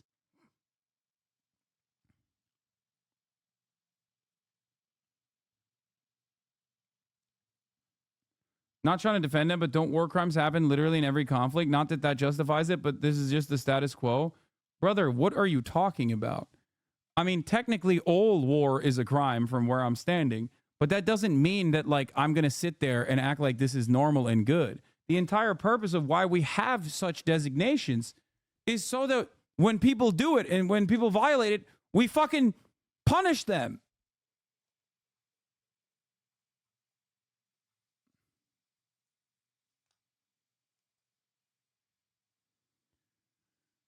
Anyway.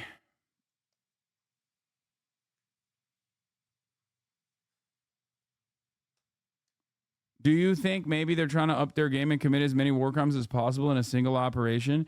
I mean, this is pretty much like if on the way out they like killed a baby and like tortured a person, they would literally hit every war crime possible, I think.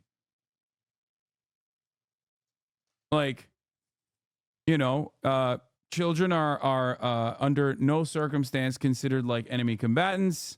And then obviously, torture is another one. Maybe like shot a journalist on the way out. You know what I mean? Like directly marked as a member of the press with a chemical weapon. It's crazy because like they do all of that shit too, using chemical weapons on a civilian population, even chemical weapons in general that are not allowed. and also killing journalists all the time. So like they already are doing all that. I'm saying that like specifically within the confines of this operation, you know, they should have done that too.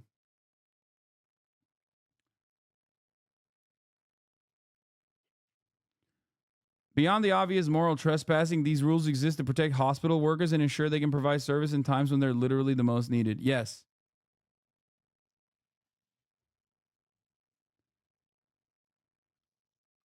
Anyway, but why wouldn't they flex? And why wouldn't they keep doing these war crimes?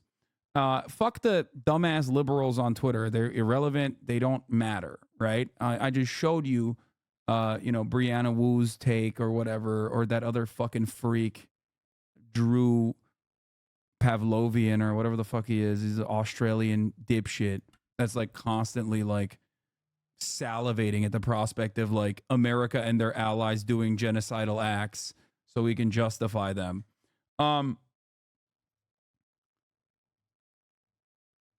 Jesus Christ. He's Greek as well. Yeah, Cypriot, actually.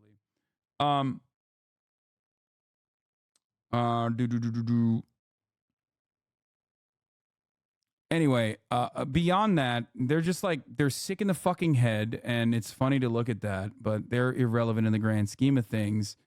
It's not politics, okay? It's not politics at all. It's just, it's not real politics. It's nothing. It's just simply like people chirping on Twitter. But here is some real politics. It's real politics in the sense of like cutting funding to UNRWA is real politics, okay? Like actual material harm to an entire population. Another version of like actual real world politics is this: being asked about the operation. Here's State Department spokesperson Matt Miller. Okay, and then my second thing, which is related but not UNRWA, which has to do with this operation that the Israelis. You're totally out of line, bro.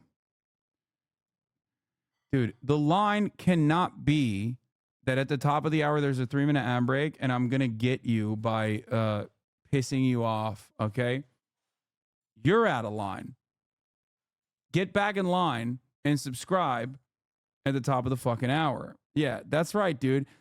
Every time someone tries to debate me now, every time someone says some like unhinged shit in the chat, I immediately look down at the time and I realize that it's the top of the hour and you guys are not slick anymore. Okay, you ain't slick, motherfucker. I know what's happening. And before you know it, the top of the hour has come and a 3-minute ad break is taking place. And if you no longer want to see those fucking ads, all you need to do is subscribe, baby, for $5 or free with the Twitch Prime by connecting your Amazon Prime account to your Twitch account, where you get 1 free Prime subscription a month. There's a 3-minute ad break now.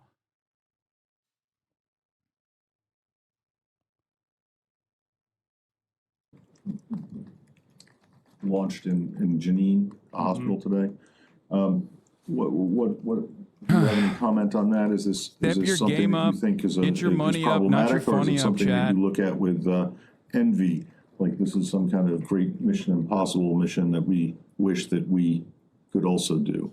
So I'd say that we strongly urge caution whenever operations have the potential to impact civilians and civilian installations. That, of course, includes hospitals.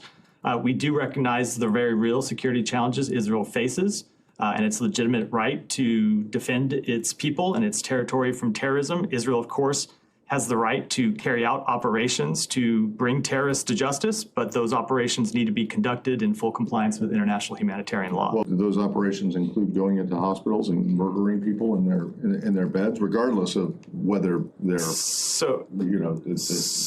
they are suspected or even known terrorists? So, is that okay with you guys? So there was a lot in the premise of that question. Obviously, we did know that they went into. Well, you don't think that they went in and killed people who were completely innocent? So let me say that if you did think that, then you would be condemning it, right? We certainly would, but I would say that Israel has said that these were Hamas operatives. They have said that one of them was carrying a gun at the time of the operation. So I'm not able to speak to the facts of the operation. You'd have to pass some kind of legal judgment. Know all of the guys, this is the West Bank. There's no There's no world in which this is like allowed. What Israel did is completely not allowed. Okay? That's it. Facts of the operation. But as a general matter, they do have the right to carry out operations to bring terrorists to justice, but they need to be conducted including in a hospital. So we want them to conduct their operations in compliance with international humanitarian law. We would generally say that we don't want them to carry out operations in hospitals, but under international humanitarian law, No, he's not saying he had a gun. They were in fear for their lives. He's not doing the cop argument. He's saying one of them had a gun to offer it additional justification because this is an enemy combatant that had a weapon on him. So technically, they're not out of combat, is what he's trying to say, which is fucking bullshit. Okay? Bullshit. Hospitals do lose some of their protections if they are being used to for the planning of terrorist operations, for the execution of terrorist operations. The actual hospital building does, but I mean, going in disguised as women and doctors and whatever is something different, and then going in and picking out people in particular rooms and particular beds and killing them seems. This is one of the bigger escalations since October 7th. No, Israel has been fucking doing this kind of disgusting shit since day one, since before October 7th. This is Jenin. They do this all the time. Be something like not like going into the hospital disguised or whatever, but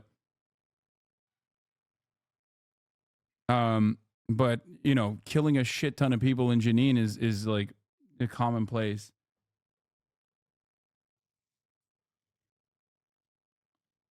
That's literally not true. A hospital losing its protection by post hoc magic.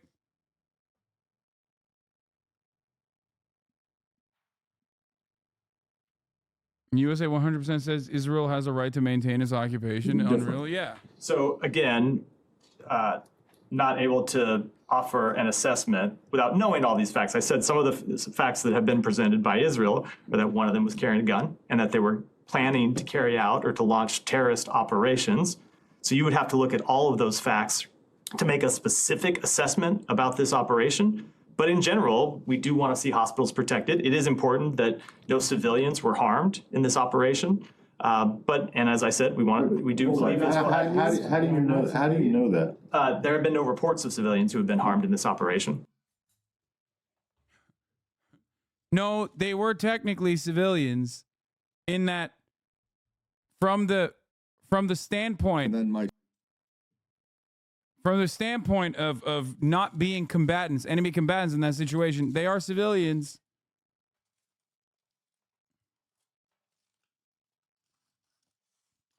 Someone brought up Osama bin Laden.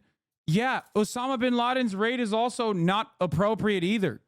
He should have been fucking apprehended and tried and then rotted in fucking prison, or I guess given the death penalty afterwards. What do you mean? The fuck? I love that American Answers to war crimes is literally like, well, here's another thing that we did that is extrajudicial. The fuck?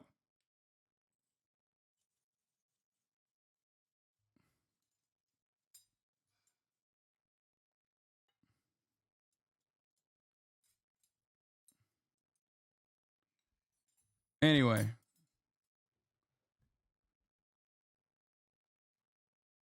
A second thing, which is related but not on. Yeah, by the way, once again, I cannot stress this part enough. This happened in the West Bank. Israel has no right to be operating in the West Bank. The Jenin brigades have every right to operate in the West Bank because it is Palestinian territory that Israel illegally occupies.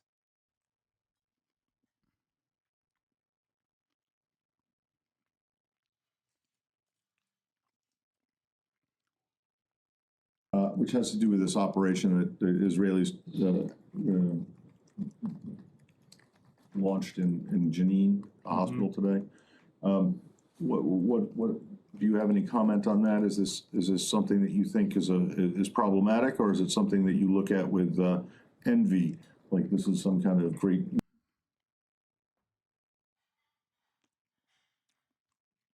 Okay, and then my second. I know it'll never happen, but it'd be so sweet if we actually applied these principles to these fucking animals.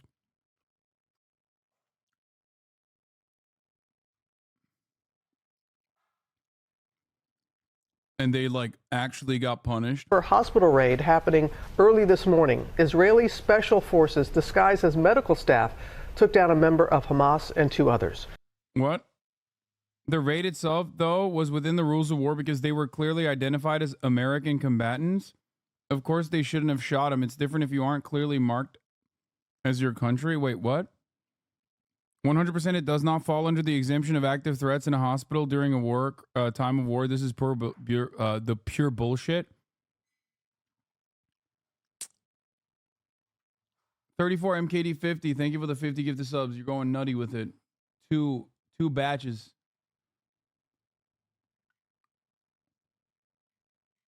Oh, you were talking about the Bin Laden raid. Oh, yeah. Bin Laden raid. As far as like raiding to apprehend Bin Laden, yeah, that part is perfectly valid. I just don't think that they were raiding to apprehend him. I think they were raiding to kill him. That's part of the reason why they didn't show the body. Isn't it because they like literally raided, killed him, and then canoed him? His face.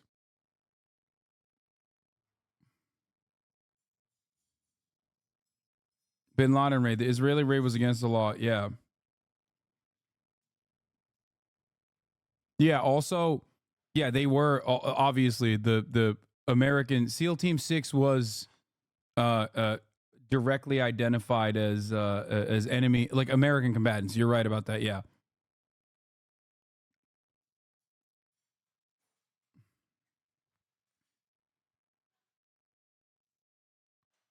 Zionism means Jews. Okay, dude, you've been wanting me to watch this fucking video for nonstop. Arguing to give Bin Laden a trial is a wild take if you think it would end in his sentencing to death anyways. I don't care. Do we care about the rule-based international order or not? What's happening here? Thank you, 34 MKD 50 for the 50 get the subs. The fuck? Like, what? I don't get it. Like, there are certain parts of like our actual criminal justice system that I do like. Okay, I'm not like saying we just rip it apart and destroy it and build nothing in return. Okay, habeas corpus is great. Due process is great. 100% a fan of that. Okay, love that. Every single person having the right to an attorney and a fair trial, great. Okay. These are like some of the foundational principles of the foundational principles of like our liberal society that I agree with. Okay, entirely. Democracy, another thing that I like. Okay.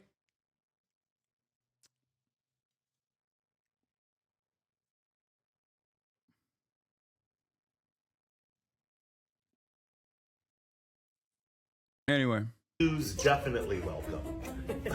We are live with America's favorite game show, Google is Free. What the fuck is going on edition, starring me, Peyton, not Chet, Peyton. You guys may have noticed I haven't posted much until recently, and I don't know what the fuck happened when I left, but everything just became pure insanity and lunacy. So I'm gonna use the video that I just stitched to help you guys see through the smoke and make things pretty fucking clear for you. So everybody buckle up, pay attention, let's begin. Zionism means Jews definitely welcome.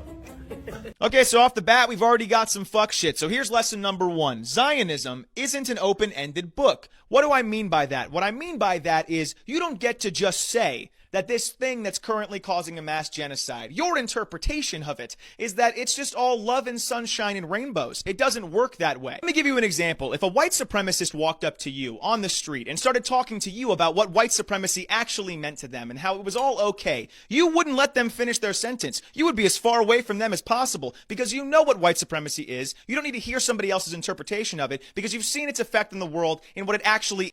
This guy's like Ludwig and Hasan combined? Yeah, no, literally. It's like if I became whiter. Also, nothing whiter than having a woman's name as a man. Like, I guess Peyton is like, it could go either way. I like this guy a lot so far. Is in practice. So no, we're not going to listen to your bullshit interpretation of what you feel Zionism is in your heart because it's moot. In the real world, we know exactly what it is. The genociding of the Palestinian people. Point blank, period. You're a successful actor. And I mean, if you were a successful actor, you probably wouldn't have to whore yourself out supporting a genocide on the off chance that you might have a couple juicy roles in the future. I'm just saying. I am a liberal. I've spoken out for the Muslim ban, for ag clubs getting shut down in red state. Remember that clip? We'll circle back to it at the end. Because before we do that, I need to give you guys some key information as it pertains to this genocide since October 7th. I'm not even going to touch the last 70 years of atrocities that Zionist forces and the IDF have committed against the Palestinian people. I'm just going to focus on since October 7th of last year because that's all you need to know. So since October 7th, the IDF and Zionist forces have killed over 25,000 innocent Palestinian civilians. They have killed 3 or more Israeli hostages. I say or more because they've actually started digging up bodies in mass to make sure the people they just destroyed weren't those hostages they were there to save. And you'll see there's question marks next to Hamas, and that's because we don't know how many members of Hamas they've killed, and why would we know? We've just established they don't even know how many of their own citizens they've killed. And since October 7th, the IDF and Zionist forces have destroyed over 2/3 of all structures in northern Gaza. They have destroyed over 1/4 of all buildings in southern Khan Yunis. They have destroyed over 70% of all school buildings in Gaza, and they have destroyed 110 mosques and 3 churches. So after all of that, I'm sure you guys are starting to get the picture, but there's still one more aspect that I need to educate you guys on because it will probably get brought up to you at some point in time, or for some reason, maybe you're thinking it right now. What about the hostages? Israel only cares about the hostages in Hamas. They don't want to have to do this. What about even if the way that Israel was going about obtaining their hostages, which is the only time in history that these methods have been used to obtain hostages because they're more in line with destroying fucking everything in their path. If you'd like to learn more about it, here's my Google is free. Even if that was the case, and this is how every country went about obtaining their citizens who have been taken captive, we now have unequivocal proof from Israel that they do not give a fuck about their hostages. Bro, this guy's a threat. Okay? I don't like it. Motherfucker is like a whiter me with a mustache. I don't like it. They only care about coming for my job, dude. Continuing this genocide against the Palestinian people. Don't believe me? Well, let me break it down for you. Mere weeks ago, Hamas presented a permanent ceasefire agreement to the Israeli government, and these were the conditions. A, the withdrawing of all Israeli forces from Gaza while leaving Hamas intact. B, the releasing of all Palestinian hostages. Thousands of Palestinian hostages dating much further back than October 7th, who were doing nothing more than just living their lives as Palestinian people and have been held captive ever since by the IDF. And C, the ending of the violence against the Palestinian people. All they had to do was agree to these terms. They said no. The Israeli government said no, that these conditions were too steep. Are you kidding me? Well, you guys trying to fucking kill us? Like, what do you mean? This is insane. If they cared about the hostages, this is a pretty slam dunk case to get your hostages back. No harm, no foul. Everything ends. But I'll do you one better. Because Israel then came back with their own ceasefire agreement. And these are the terms of that. The returning of all Israeli hostages, the remaining ones. We're going to keep your Palestinian hostages, but you go ahead and give us back ours, right? Because you like us so much. A 2-month ceasefire. Not a permanent ceasefire. We'll go ahead and stop genociding the fuck out of you guys for about 2 months. Just to kind of give you guys a break.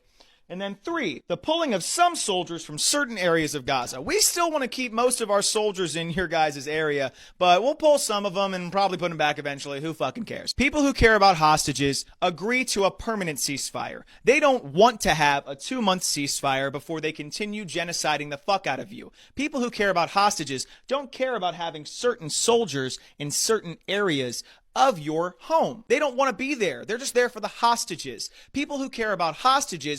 I'm making a Nicki Minaj style diss track, dude. This guy's got big ass feet. Okay? I can tell.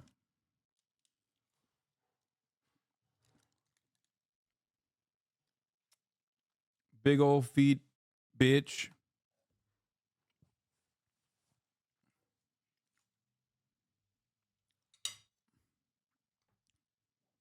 That's right. Fuck this guy. I'm pulling a Nicki Minaj, dude. This guy, fuck this guy. I'm mad.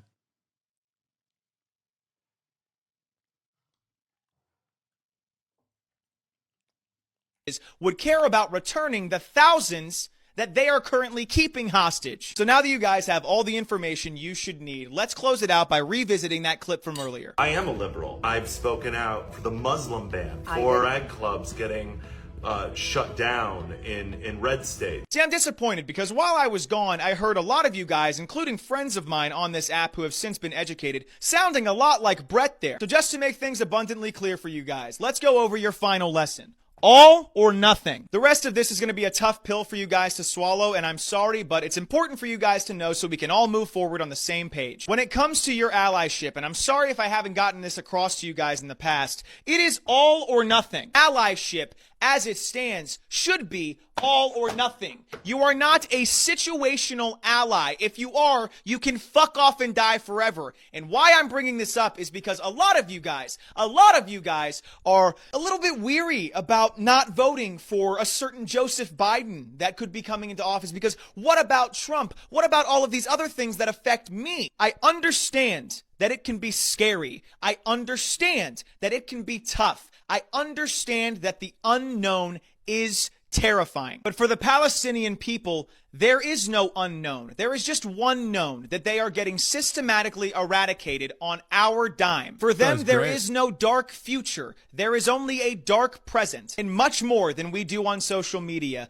The biggest contributing factor that you have to showing your support for these people is to not vote for the people who have been actively funding their genocide. So if you call yourself an ally, but then you decide to vote for one of the genocidal maniacs that we would have on the ballot instead of the other because of the possible future that it might entail for you, that's not like you. That sounds cowardly. And if it is you, you can fuck off and die. I don't care about you. I'm not being nice. I am being fair. I have presented all of the evidence that you could possibly need to make it. All right, the end part is like maybe a little bit, I wouldn't say it's he didn't nail the landing that well, but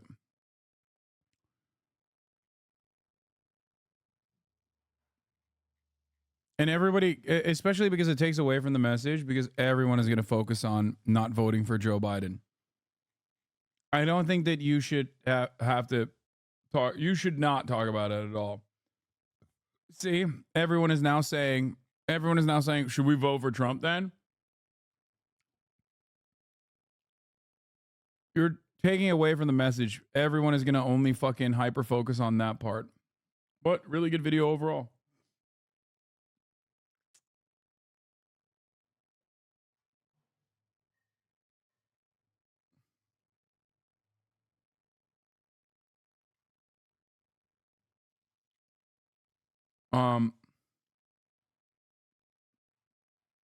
You hyper focused on it. It was chill letting it slide. No, I hyper focused on it because I saw literally the comments, and every single one of the comments is talking about Genocide Joe and voting for him.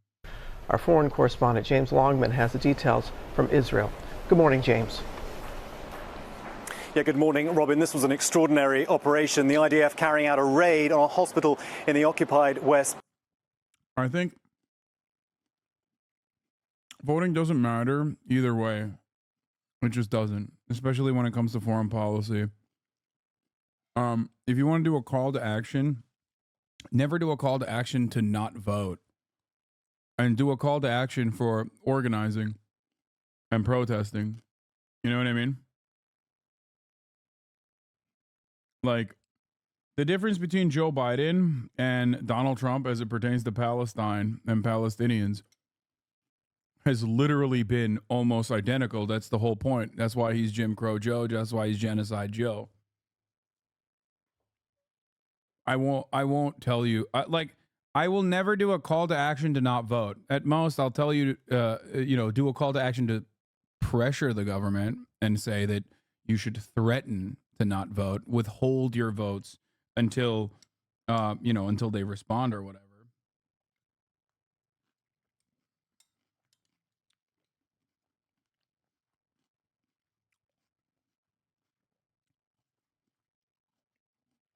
It's just, that's it.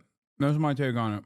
I don't think it matters in either direction, especially as it pertains to foreign policy. But it is perfectly valid, perfectly legal, perfectly cool to threaten to withhold your vote, though.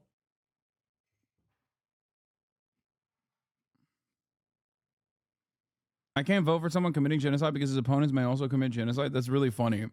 First of all, Joe Brandon's genocidal ideation is not unique to him. Donald Trump was president before him. Joe Brandon's major role in this conflict has been to follow through to a T the Trump administration's policies in Israel. Let's be,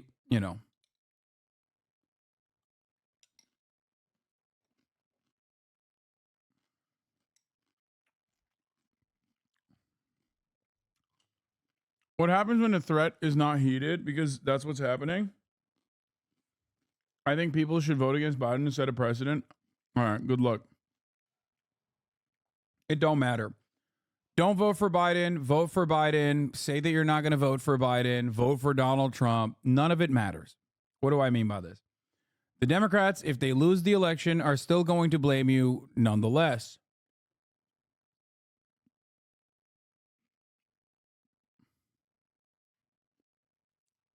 That's it. They're still going to blame you. They're going to say, you're the reason why we lost. Why do I know this? 2016. I was there. I was a reluctant Hillary Clinton voter. I urged people to go out and vote for Hillary Clinton, even though she sucked ass, because I knew that Donald Trump was going to be significantly worse, and it was true.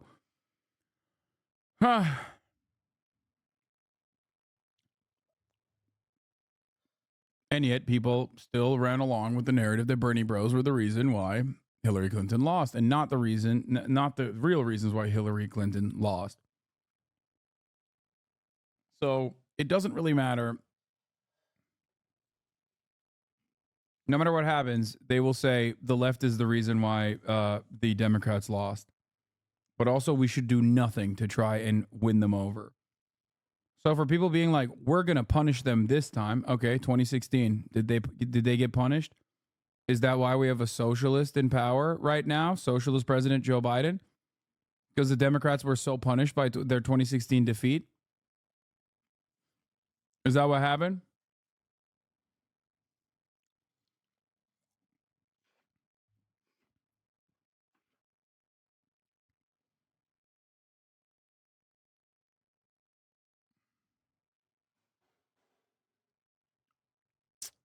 Do you think we should vote blue no matter who? Genuine question. It don't matter. Do whatever you want. Definitely vote, though. Especially down ballot. And especially for your local elections, participate in the democratic process. That is very meaningful. Definitely always vote down ballot for sure. And on ballot measures. These are important things. It matters to trans people who you vote for, to be honest. Yeah, totally. No, definitely. Yeah. No, absolutely. Without a doubt. That's why we're transing our youth right now under the Brandon administration. Under the Brandon regime, every home has one trans person in it now. It's so sick.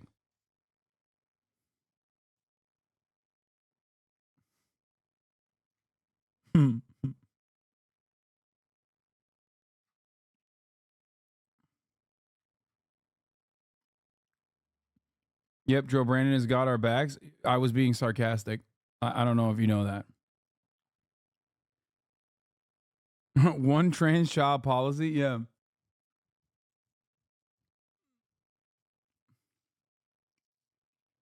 Like, it's the funny thing about this, obviously, is that like Republicans don't care about the powers of the federal government or like the normal way that things are supposed to work. They actively undermine the legislative body on a daily basis, right? And relegate all the responsibility of lawmaking to the state legislatures and then, of course, the Supreme Court, which they've already slammed the gills with psychopathic Federalist Society judges and justices. So that's part of the reason why you've seen a worsening of conditions for trans people in most of the country under the Brandon regime, This is why I'm saying, like, it kind of doesn't matter. Trump will absolutely make things worse than Joe Biden. If that's the assessment that you care about, Trump will absolutely make organizing harder than Biden. He will accelerate the conditions towards our inevitable demise. That part is 100% true. It already happened in 2016, and between 2016 to 2020, we are living in the ashes of that death and destruction already. But if you think that like voting for Biden is going to save trans people or whatever, and you want to fucking feel happy about it, or, oh, I didn't know you were an accelerationist. Yeah, no, I'm totally an accelerationist. That's why I've advocated to vote for Hillary Clinton in 2016 and advocated to vote for Joe Brandon in 2020. That's the accelerationism that I engage in. I have often told you that accelerationism does not work without an actual reasonable opposition that you could mount, like an actual socialist movement, a vanguard, or if you will. There is no accelerationism in the United States of America towards like magically spontaneous, like a magical spontaneous revolution occurring where Americans just like stop being small business fascists and magically become like woke socialists. Okay, we only accelerate towards fascism. You can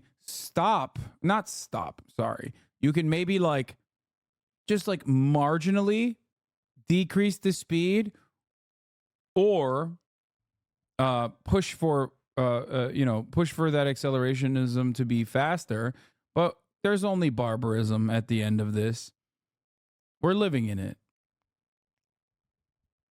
That's it. I'm not doom-pilled beyond that. At that point, it's just like you do everything you can.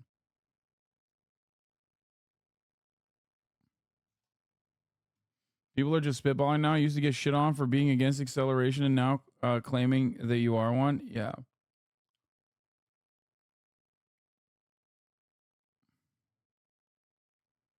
Yeah.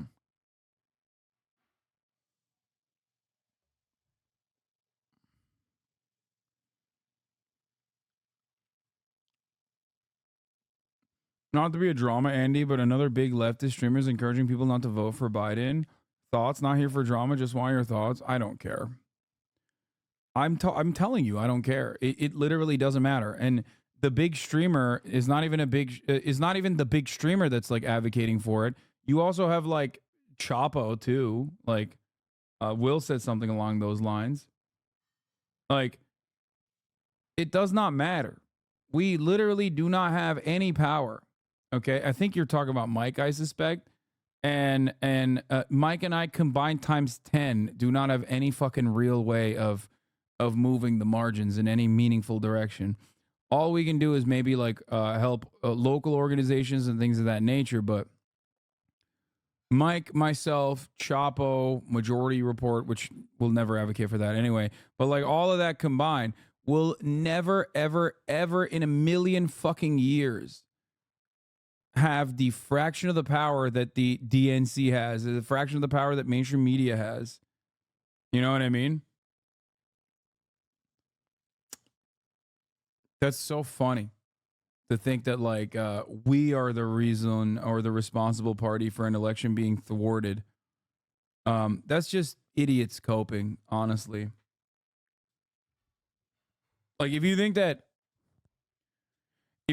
Central Committee, Michael from Pennsylvania, friend of the show, who's great, by the way, if you think that like he is advocating to not vote for Joe Biden and that is somehow going to, I don't know, change the process, change the outcome, you're out of your fucking mind. You are like a child.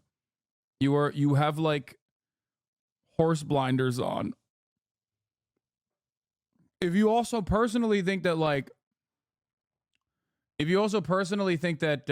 voting for Joe Biden is somehow going to magically save us, doing it again, it's also ridiculous. It's not. You know? And liberals are still going to yell at us and say that we are responsible anyway. So who gives a fuck?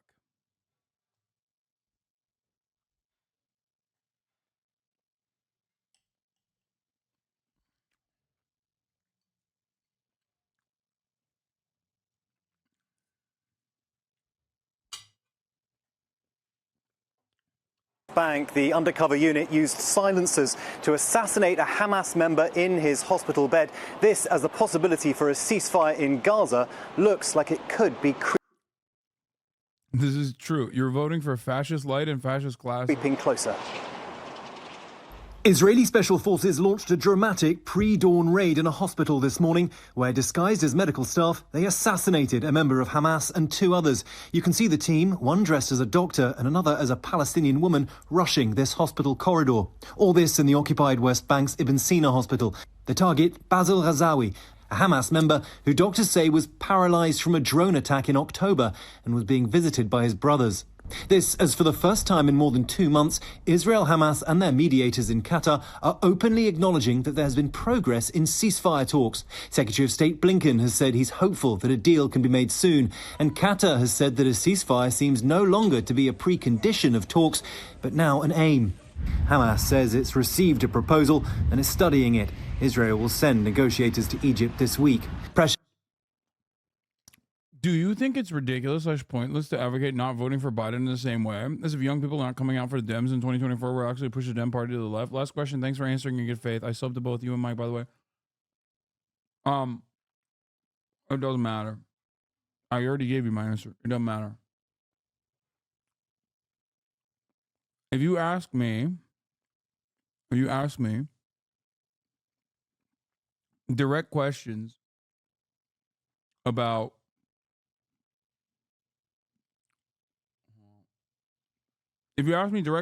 like Biden's policies versus Trump's policies, like which is better than the other, I will always give you my truthful, honest answer.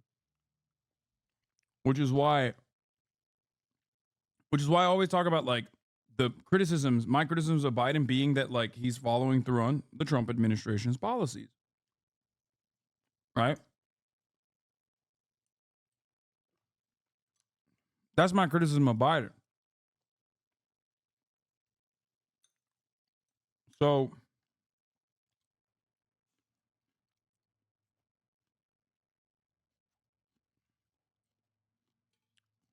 it don't matter.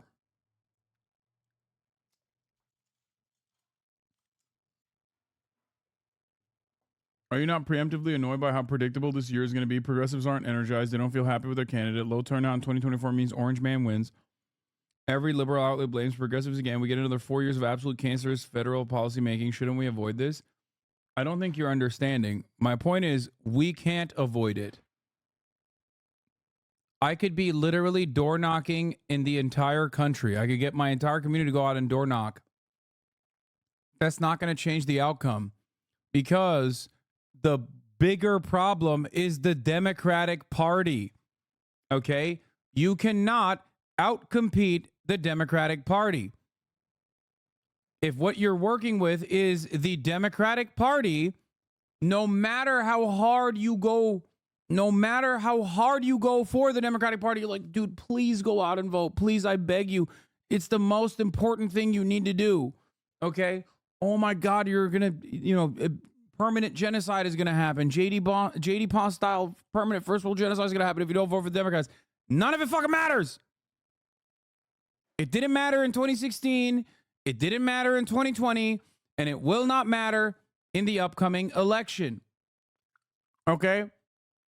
I laugh when people go, I'm going to vote third party. Okay, go ahead. But regardless,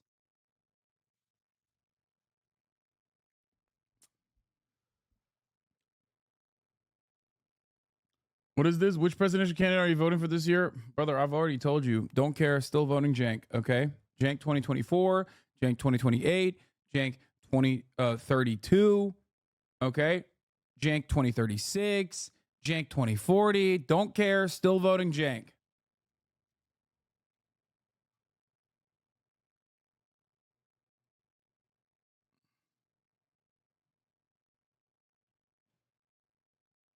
Thank you. We can't help them win if they don't fucking want to win. They won't change their policies or even fucking messaging. What the fuck can we do? People are like, dude, what's your take on voting for Joe Biden over Donald Trump? It's like, bro, they don't have a fucking issues page on the website. Like, what kind of campaigning has the Brandon camp done so far? Primaries already started. He ain't done shit. What is he doing? The only campaigning he's doing is like more war in the Middle East. All Trump needs to do is just kick back and be like, look at what's going on. He fucked Afghanistan. Look at what's going on in the Middle East. That's it. That's all he needs to do.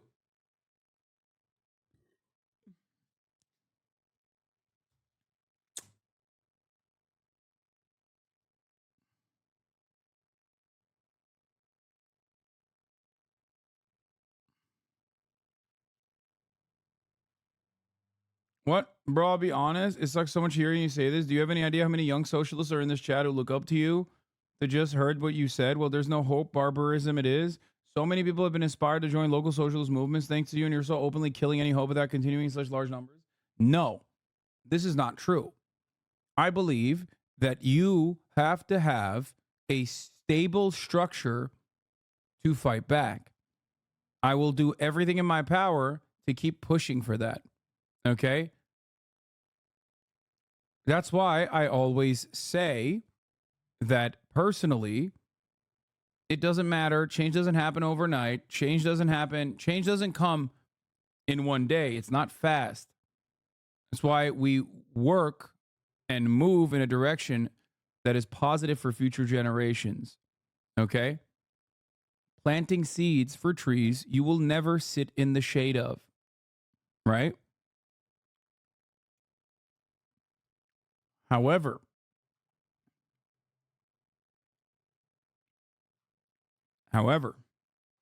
having said that, I'm not going to sit here and act like, voting for Brandon is going to somehow stop us from moving in the direction of barbarism.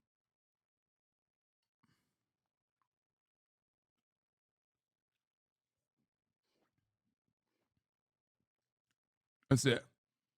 My take always is use the time until the election to pressure the admin to give you concessions and decide on election day what you want to do. If you feel they gave you enough, then vote for him. If not, don't. Vote as a progressive as you can down ballot. Otherwise, organizing your own places. Yes. You don't live in a battleground state, doesn't matter. Yeah, I mean, all this stuff sucks.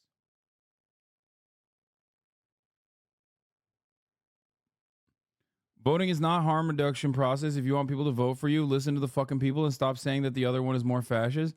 Yeah. Also, you should vote. You should vote down ballot. Your local elections are very important. Your ballot measures are very important. You should hold your politicians to account.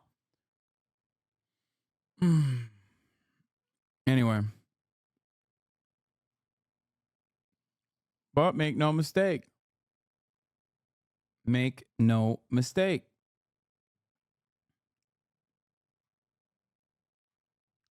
If you think that voting for Brandon is going to fix everything, well, you're in for a rude awakening, which, I mean, at this point, 4 years of the Brandon regime,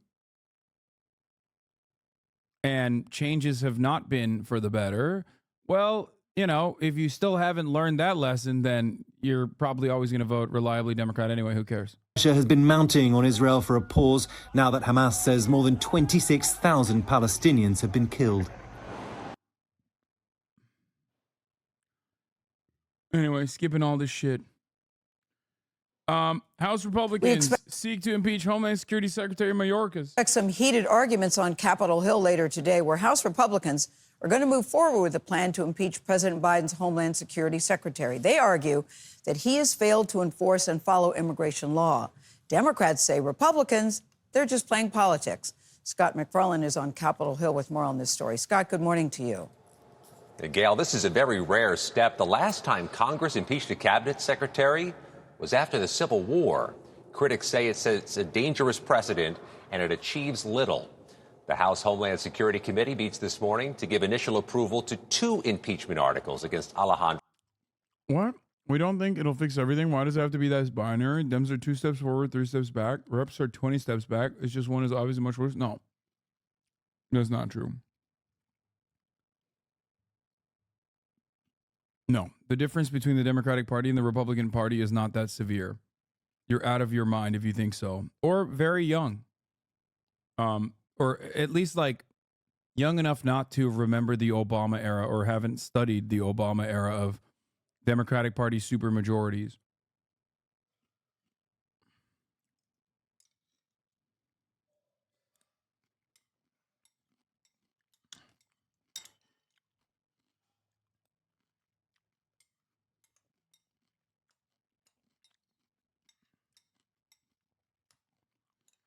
Republican Party is 20 steps back. Democratic Party is 19 steps back. Mayorkas. No steps forward. Republicans argue the Homeland Security Secretary has breached the public trust and willfully failed to enforce the law. They say he's been negligent as thousands of migrants crossed the border, including 4,000 on Sunday alone. Mayorkas, in response, released a letter this morning to the committee chairman saying the false accusations do not rattle him. And he says his agency has not only provided testimony, but thousands of documents, hundreds of briefings, and quite clearly. This is pretty funny to talk about like the Democratic Party being like 20 steps backwards or sorry, 2 steps forward, 10 steps back or whatever. Literally while we're in the process of the Democratic Party trying to pass the most right-wing white nativist immigration package specifically so they can keep funding the Israeli genocide of Palestinians. Are you be for fucking real, dude? This bill on its face being pushed by the Trump regime, every liberal outlet would be fucking going nutty mode. They would be screaming from the fucking rooftops about how insanely fascist this bill is. Okay?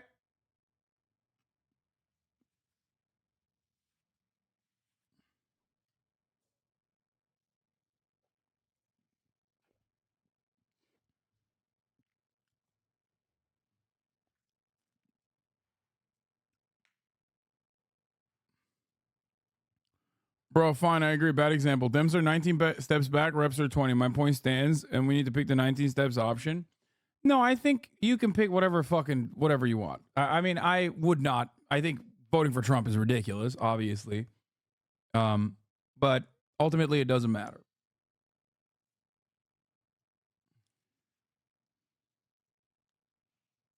Because, look at the Democratic Party. Look at what they've done so far.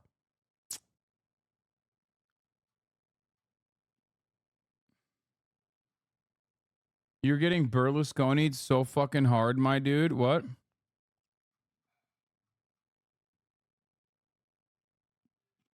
The U.S. politics seems to be trying to create a lose-lose situation in which you either pick for the presumed internal progressive policies at the cost of scrambling the whole planet's balance, or maintaining the humanity's precarious well-being by having the likes of Trump as president. Wait, what?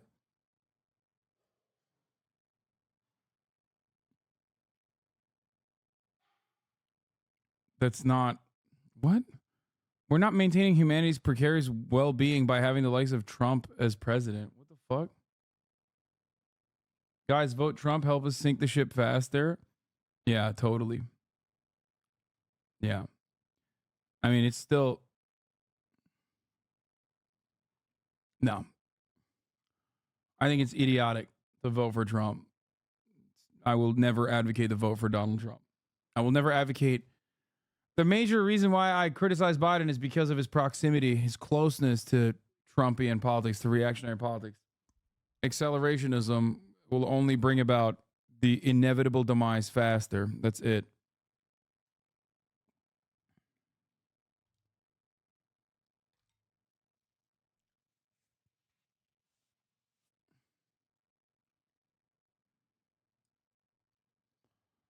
If you counter to voting for Biden or Trump, I don't see why you wouldn't just vote third party. I mean, go ahead, have fun.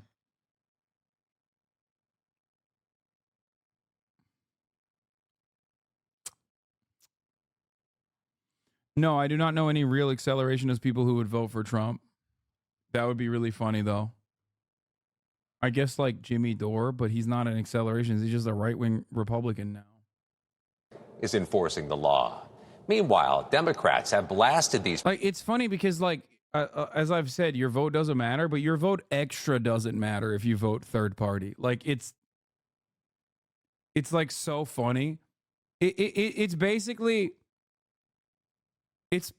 like writing a name on the ballot, like a funny name. You know what I mean? Like Dick in my butt or something. But instead of writing a funny name, you like took yourself seriously. and you were like, no, this is good, actually.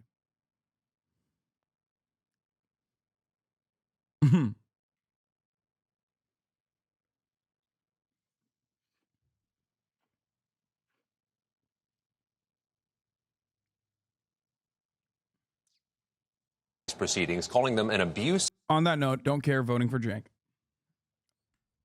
of power and saying they stand little chance of passage in the U.S. Senate. Meanwhile, Mayorkas has been a key negotiator here on Capitol Hill as the Senate tries to pass new border security law, and these impeachment proceedings certainly complicate what are already fragile negotiations. Tony? Scott, thank you very much. New tonight, Trump's latest target, the president of the United Auto Workers, the target of 2 verbal assaults within hours of each other from the former president. Trump posting today in part, quote, Sean Fain is a weapon of mass destruction on auto workers and the automobile manufacturing industry in the United States. He's so mad. That's awesome. United States. All auto workers should, all caps, vote for Trump. Just hours earlier, Trump bashed Fain by saying this: he's a real, all caps, stiff, who is selling the automobile industry right into the big, powerful hands of China. Get rid of this dope and vote for DJT. Trump admitting his initial attack was because of this interview where Fain did not hold back in explaining why he has chosen to endorse Biden instead of Trump. Donald Trump has a history of serving himself and standing for the billionaire class, and that's contrary to everything that working class people stand for. Sean Fain is out front now. So, Sean, Donald Trump says you are a weapon of mass destruction, that you are a stiff, and that you are a dope, said all those things today. What do you even, how do you even respond to that? Well, thanks for having me, Aaron. You know, first off, the weapon of mass destruction against the automotive industry has been 2 words: corporate greed. This is Trump. Trump always resorts to name calling because the facts are very clear, and he doesn't want to talk about the truth. He talks about what, during his presidency, the phrase came out, alternative facts, or what we all call lies. He wants to make this election about anything but real issues. And, this isn't about me or Donald Trump. I don't care what Donald Trump says about me. I don't care what he thinks about me. I care about facts. And the facts are very clear for the large majority of Americans. The working class people have been left behind by Trump's billionaire class, the billionaire buddies, and the economy that only works for the wealthy. And, you look, 1970, I read this the other day from the Economic Policy Institute. Yep. From 1979 to 2022, the top 0.1% of wage earners, wages increased 344%. The bottom 90% increased 32%. So this is an economy that Trump dreams of. This is what he wants. He doesn't give a damn about working class people, and that's what this is all about. All right, so one thing that he is connecting with in some way is a sentiment that at least has grown within unionized households, right? And that is a shift over time politically. You've admitted this yourself, Sean. You said there are rank and file members of the UAW that Trump does appeal to. Our Harry Anton was looking at some numbers, and what I'm referring to is a shift over time in overall union member vote towards the Republican, right? Still plus Democrat, okay? But there's been a shift, right, Sean? So in 1948, it was 62 points, plus 62 Democrat. 1992, that had been cut in half to 31. And by 2020, it was down to 22% advantage for Democrats. Still an advantage, but that's obviously a massive erosion. Why do you think it is that I don't get how we can complain about duopoly and simultaneously mock third parties. Is it an American-specific thing? I think that multi-party systems also lend itself to a duopoly, but I don't believe in a duopoly anyway. I think that there is a single, there's one party in America, okay, with marginal differences when it comes to certain social issues.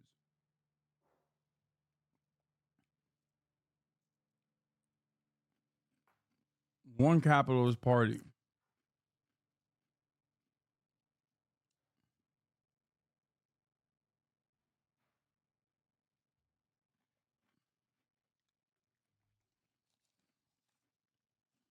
many of your members do not see this the way that you do?